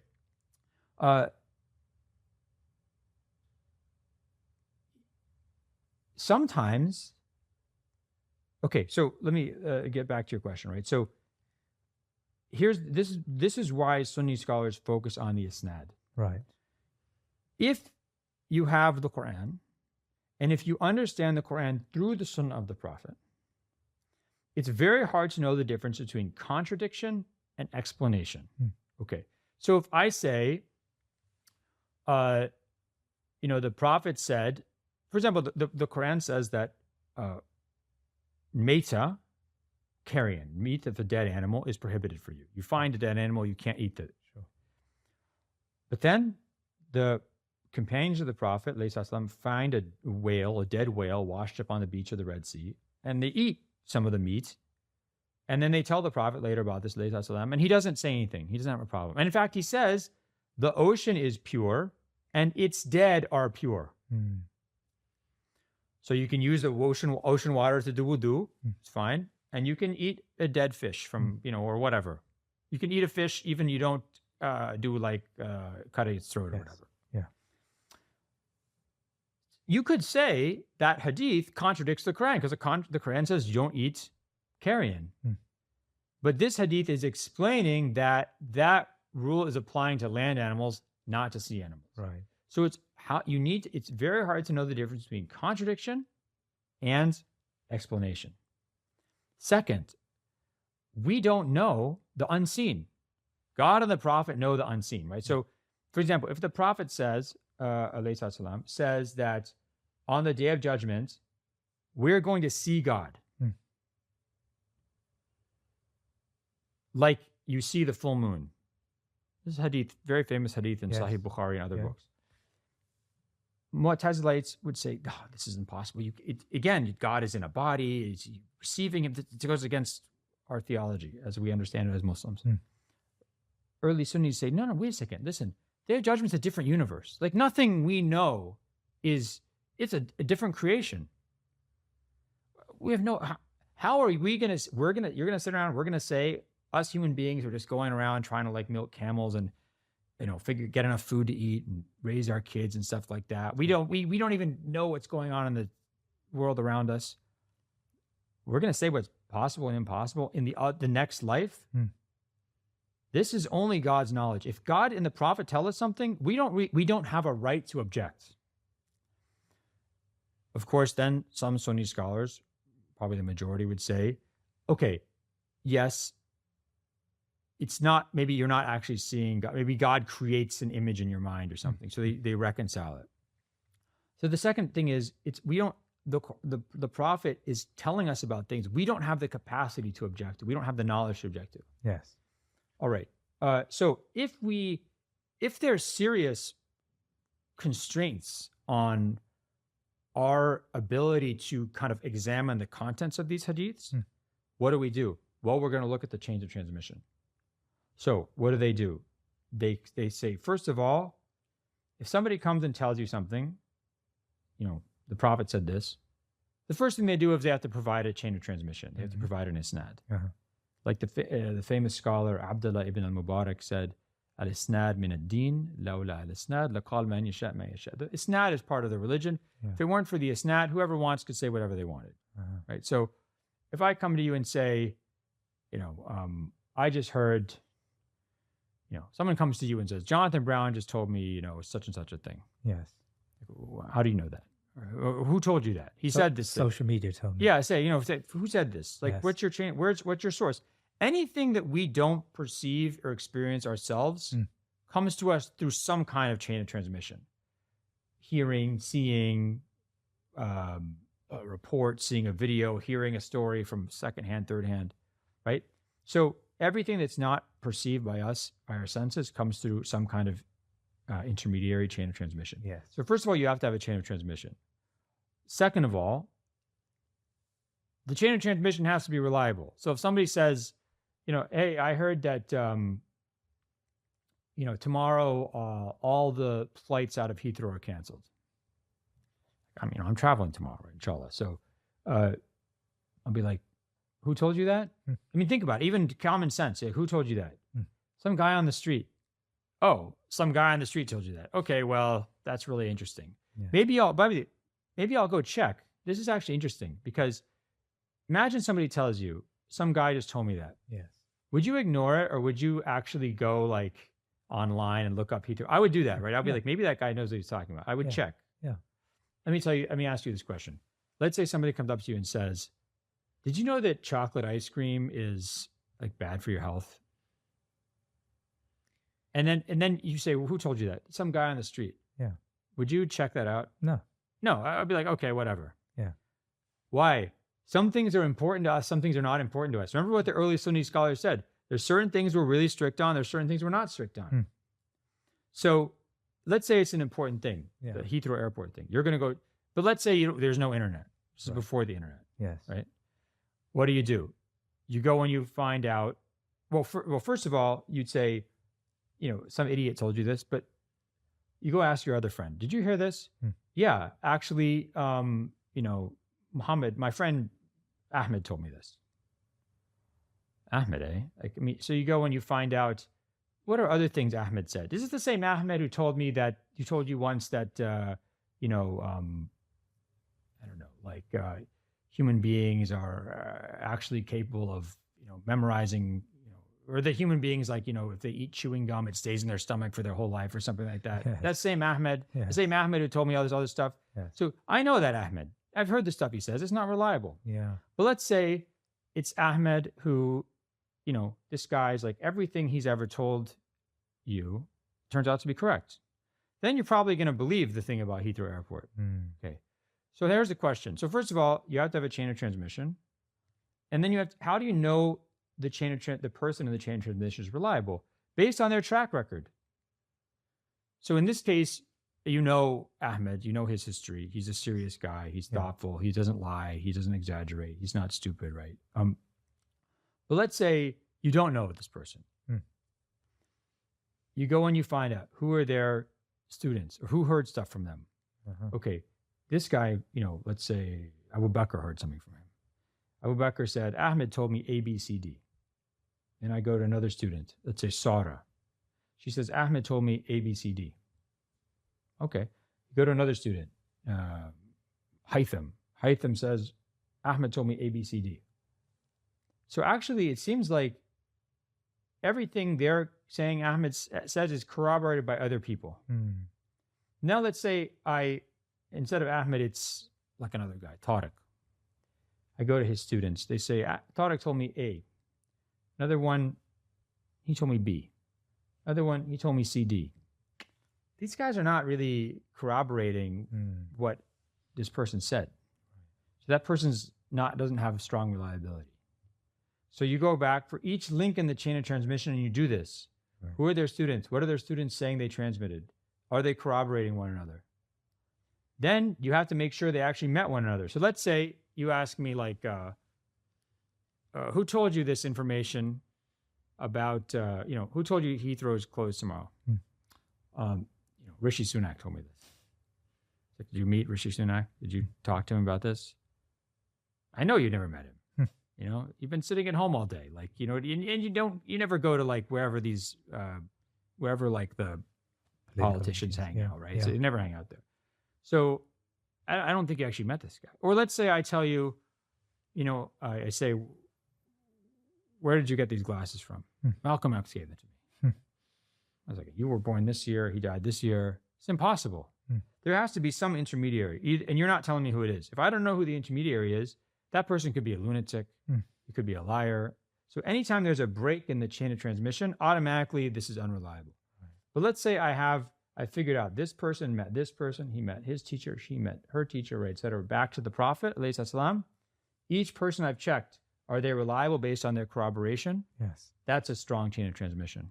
Now, what's even more important isn't just that you have one chain of transmission, but that it's transmitted by lots of people. Right. So if the Prophet said something, alayhi salam, it's probably the case that multiple people narrate this from him. I mean, or if, let's say, you're a really important scholar like Malik ibn Anas from Medina, unless you're like the most senior student of Malik who studied with him the longest, chances are there's lots of people who are going to narrate this from him. Yes. So if you only have one person narrating from him, it's getting suspicious. Why aren't there more people? So it's not just that you have to have a sound chain of transmission. That chain of transmission also has to be corroborated for a hadith to be very strong. So are you saying that the scholars of hadith went through this pretty involved process to determine whether a hadith is sahih or not? Oh, yeah.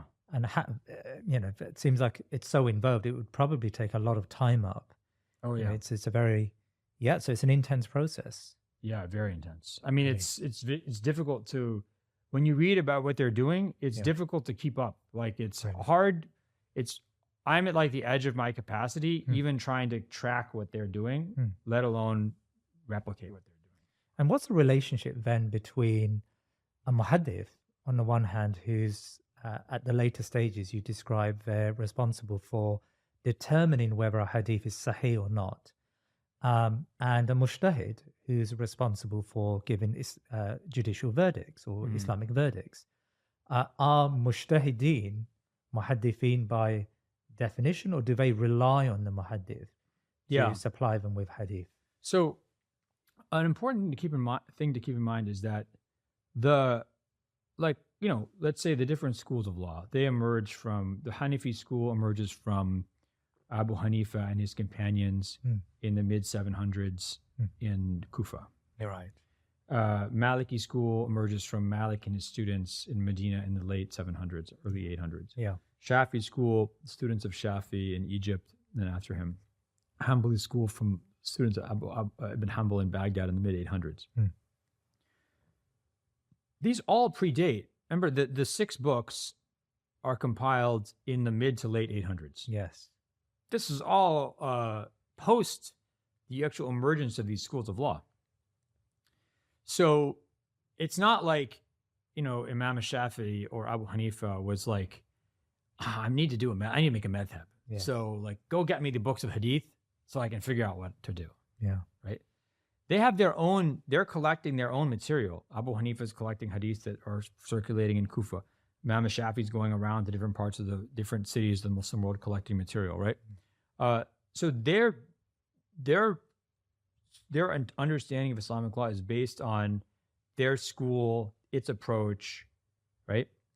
The collection of hadiths in the books that we know of, right, is a separate process. Right. Now, it doesn't mean it's isolated from that. For example, scholars who compiled the 6 books, they're not like neutral people. They're not like, I'm not in a madhab, I don't want to get in these debates. They're all coming out of the tradition of Ibn Hanbal and Imam Shafi. Yes. So what's called the Ahl Hadith tradition. They're not big fans of Abu Hanifa. Yeah. Rahimahullah. They disagree with him on issues. Yes. I mean, they disagree with him. I shouldn't say they're not big fans. They have disagreements with him. So the 6 books are an expression of basically what would become the Shafi and the Hanbali schools of law. Now, what then happens is, so that's, let's say we're getting into the 800s of the Common Era, late 800s, early 900s of the Common Era. Some scholars from the Hanafi tradition, especially an Egyptian scholar named At-Tahawi, who dies in 932 of the Common Era. He actually studies with, his uncle is one of Shafi's senior students. Yes. He starts out as a student in the Shafi tradition. He becomes Hanafi. What he does is, but he learned the Sunni science of hadith criticism. So what he goes and he does is he collects all these hadiths and he kind of puts them through the Sunni critical process. And then he says, he backs up the Hanafi school of law, its rulings, with hadiths. Then there's a scholar in what's now Lisbon, named Ibn Abd al-Barr. He dies in 463, 1070 of the Common Era, named Ibn Abd al-Barr. He does the same thing for the Maliki school. Really? There's a scholar he's from Bayhaq, which is near, kind of between Nishapur and Tehran today. A scholar named Bayhaqi, dies 1066 of the Common Era.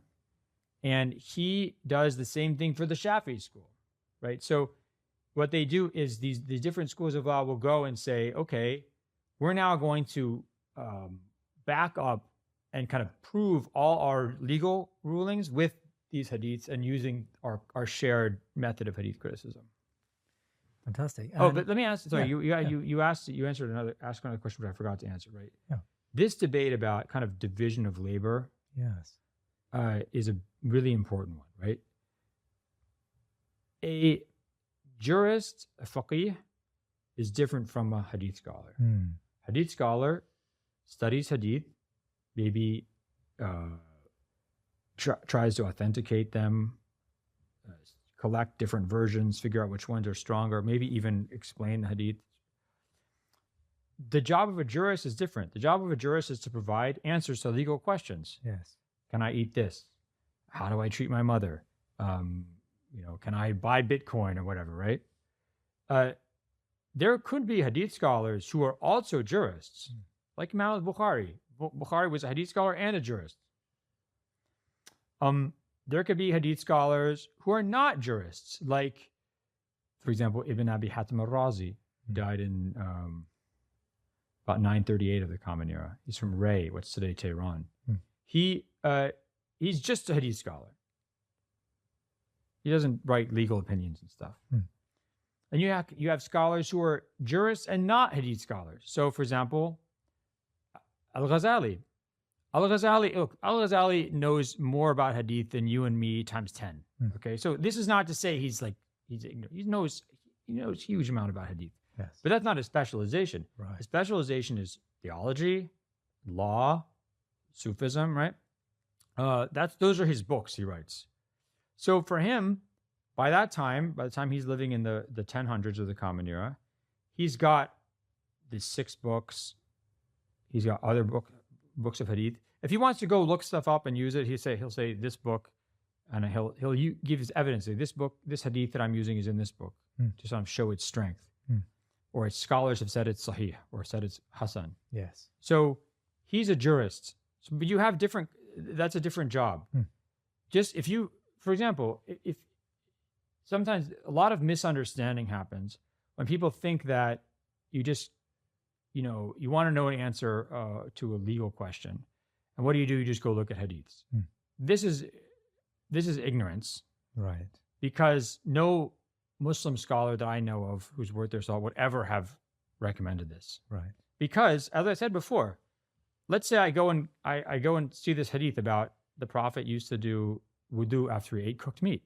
I'll be like, oh my God. Everybody's been doing this wrong. Everybody, quick. You just ate this biryani. Don't pray. You have to do wudu first. I just saw this hadith. Look, people for 1400 years have been doing this work. They take the hadiths, they figure out how they fit together, they figure out how they relate to interpretation of scholarly interpretation, figure out how it relates to communal practice, these different ways of understanding the sunnah. They take this, they put it in relationship with the Quran, they figure out how it relates to a specific, time and circumstance, and then they come up with a legal ruling. Right. That's the job of jurists. Right. So the mistake, it's not that, hadiths, if you study hadiths, you don't understand Islamic law, or you study Islamic law, you don't understand hadiths. You could do both. The mistake is to think that you can answer legal or theological questions just by randomly going to hadiths and kind of picking this and that, because that's not the process that Muslim scholars followed. Whether they're Salafi or Madhabi, no people would recommend this.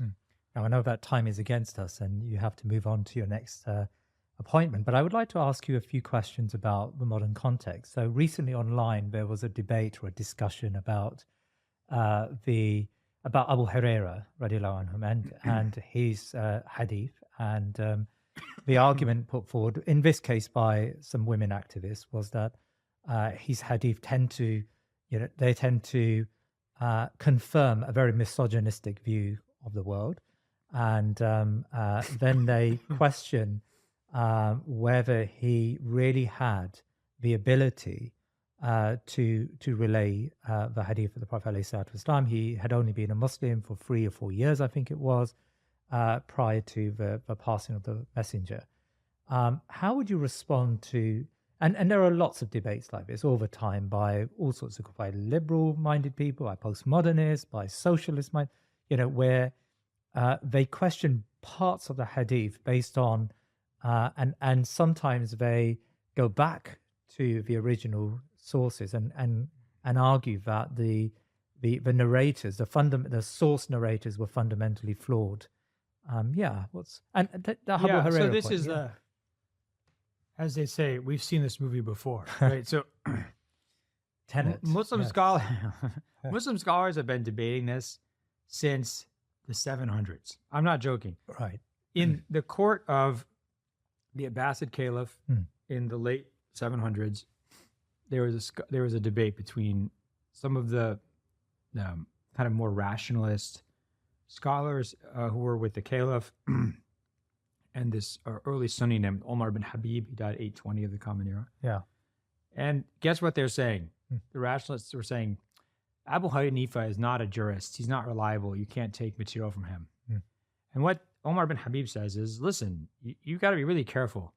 If you're suggesting that the companions of the Prophet don't understand the Prophet's sunnah, how are you going to get the sunnah of the Prophet?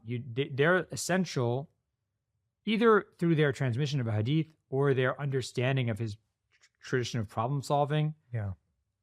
They're an essential bridge. So be very careful. Right. This debate has been going on for, what is that, like 1,200 years? It's a long time. And here's the thing about Abu Hurairah, radiallahu ta'ala anhu. One, he very rarely narrates hadith that's not narrated by somebody else. So almost all the hadith Abu Hurairah narrates are narrated by other companions. So let's say you get rid of all of these hadiths. They're still going to be narrated, most of the material is already coming from other companions. Right. Second, the people say, oh, he only knew the Prophet for 3 years. Yeah, okay. But, Ibn Abbas was like only 14 years old when the Prophet died. He narrates, thousands of hadith too. How's this? Because they, as I said before, they're not quoting the Prophet most of the time. They just say the Prophet said, or they say, I heard this from another companion. Yeah. So they're getting it from an intermediary. And you can say, well, why don't they say that? Because at that point in history, people aren't obsessively. For example, when you tell me like, the Prime Minister said this, Prime Minister said that. Yeah. You say, I saw on BBC, I read in The Guardian. Yes. I mean, you could, but I'd get kind of bored. I'd be like, listen, could you stop telling me all like the weird places you read this? Just tell me what happened, right? Yes. So that's how they're in that, especially in their first generation of Muslim, they're not obsessively saying, I heard this from this companion. So he just says the Prophet said. Even scholars like Ibn Hajar al-Asqalani, big hadith scholar from Cairo, who died in 1449, he says, in terms of the Sahih hadiths that Ibn Abbas transmits, he probably only heard 40 hadiths from the Prophet directly. Everything else he's getting from another companion that he either mentions or he omits to mention. That's not a problem in the early period because they didn't have this. It would be like me going back and insisting that anytime you quoted like a British politician and didn't say where you read it, I'm going to ignore it. Right. I mean, I can't go back and ask you to act in a way that wasn't required from you at the time or expected from you at the time. Yeah.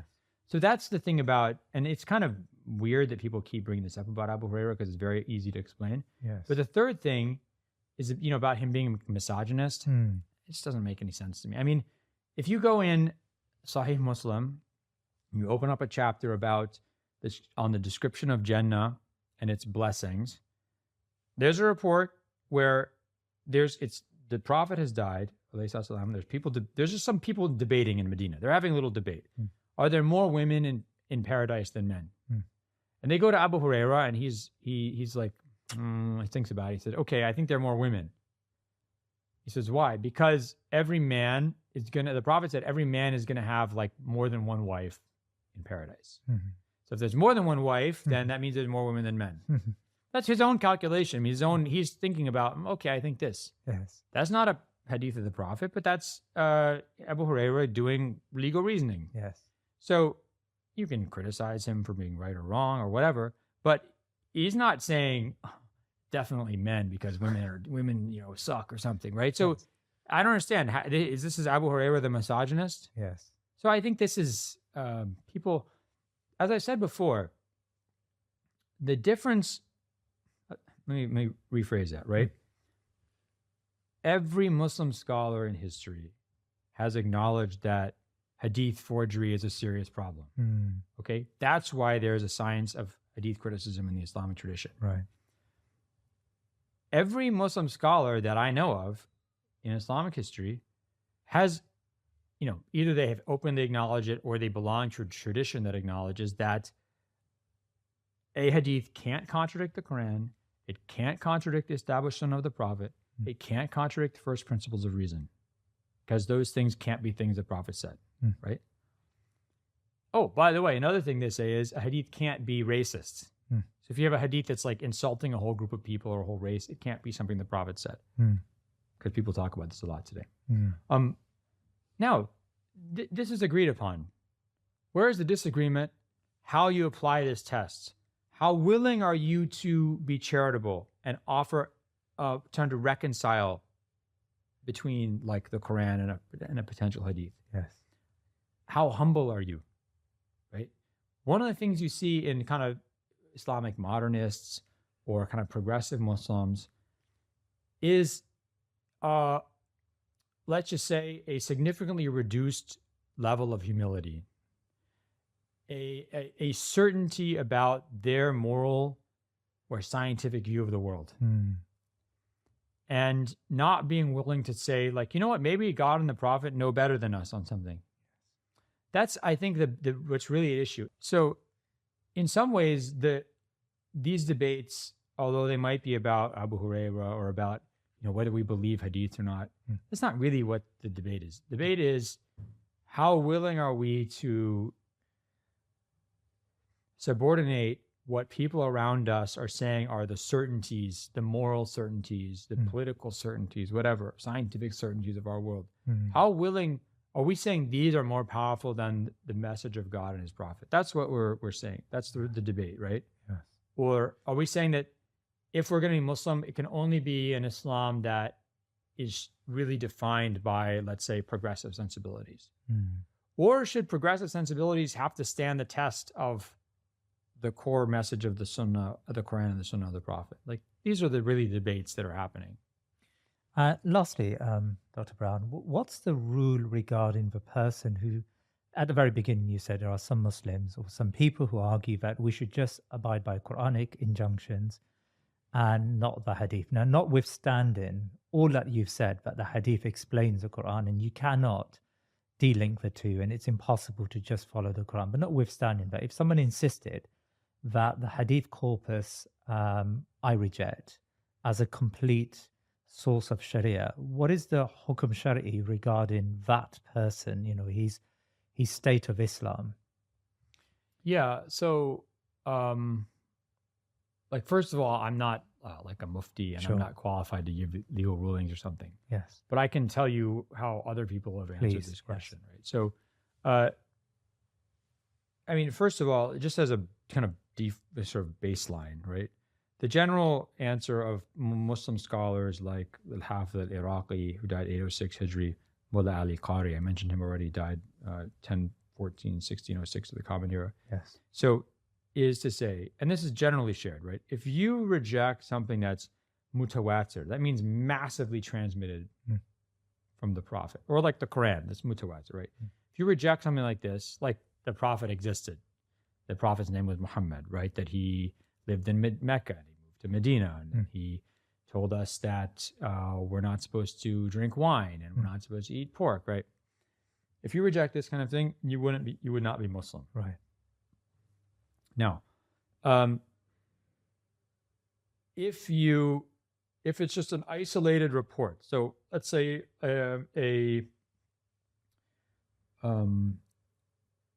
even one that's sahih. So let's say something like Allahumma salli ala Muhammad. Like okay, let's just use this one. Like someone could say that the Prophet said that there's more women in hellfire than men. If you reject this, then this could be sinful, you could be wrong, you could be misguided, but you're still Muslim. Yes. In the middle tier, there's something called mashhur or mustafid hadith. These are hadith that are not massively transmitted. Yes. But they're very well known. They're not kind of single narrations. Yes. One opinion is that if you reject this, you wouldn't be Muslim. But Mullah Ali Qari, and I think he's correct in saying this, that you would be misguided, you would be sinful in this, but you're still Muslim. Right. I think that's the correct position. Yes. Okay.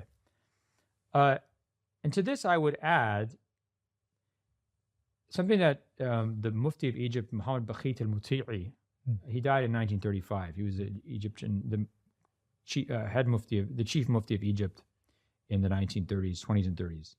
And he has a really interesting discussion with these kind of young, really like kind of westernized Egyptians, wearing suits and stuff. And they're just saying, we shouldn't follow the sunnah, we should follow custom and whatever the custom of our time is. And he's describing this interaction, and he's very merciful to them, right? He says, it's like some people, if they say they don't believe a hadith, it's not because they're not rejecting the Prophet. They love the Prophet. They love the Prophet very much. And what they're saying is, I don't feel like this is something he would say. So in some ways, their rejection is actually a love of the Prophet. And in that case, he's not like, his response isn't to say, you're a kafir or you're misguided or something like that. That's not the way to think, right? Yes. The way to think is, this person has love for the Prophet. That's why they want to be Muslim. So the answer isn't to kind of condemn them or drive them away or something. Yes. It's to try to help them understand better. And that's, I think, a very important thing to keep in mind, because a lot of, when you have discussions about this or you see debates about this, usually, sometimes it's non-Muslims, but usually it's people who are Muslim. They want to be Muslim. Like if you meet like Parvezi people from Pakistan, or people who are like Quran-only Muslims, they want to be Muslim. And they just see hadith and they don't understand how to deal with them. Yes. So the answer isn't to kind of say, well, you guys are misguided, or you guys aren't Muslim, or if you say this, then it's, this is the consequence. I think the most helpful thing to do is actually help them understand. Good. How, like, first of all, it's very important to tell them, like, listen, you have a problem with hadith, and your instinct is fine. Like, our religion doesn't say just believe whatever anyone tells you, right? Mm-hmm. You're supposed to hatu burhanakum in kuntum sadiqin, right? The Quran tells us we believe stuff when we have proof. When someone brings us revelation, when someone brings us evidence, that's why I'm Muslim. That's why I decided to become Muslim. It's like, listen, I'll believe stuff, but you got to give me evidence. Yes. And if you hear something that seems to contradict the Quran, that seems to contradict what you know about the Prophet, that seems to contradict reason, you have every right to be skeptical about this and to say, like, I don't think this is a hadith. The problem is when you refuse to have any discussion about this, or when you think you automatically know better than everybody else. So sometimes this is kind of like a know-it-all competition. Like, you have two different know-it-alls, the kind of traditional Muslim, like, I know everything, you need to listen to me, and the modernist Muslim, progressive, I know it all, you need to listen to me. I think what is really important in these discussions is that people have humility and like compassion for the other. And this is funny because out of all the like Facebook debates I've gotten in, all like the Twitter wars, all the personal debates I've ever had on these issues, the only time I have ever changed someone's mind wasn't when I brought them evidence or when I gave the best argument. It was when I was just, I had to be, I thought I had like the compassion thing on like 12. I turned the dial up to 11. I was just so compassionate. I was like, I understand you think this. I understand, that was the only time I've ever had somebody change their mind. It had nothing to do with evidence or who's right or wrong. It had to do with being compassionate to why they thought something. And then there was people, we were able to like reach one another. Dr. Jonathan Brown, Jazakallah khair for your time today. It's been a fascinating discussion. I loved it. Thank you very much. My pleasure.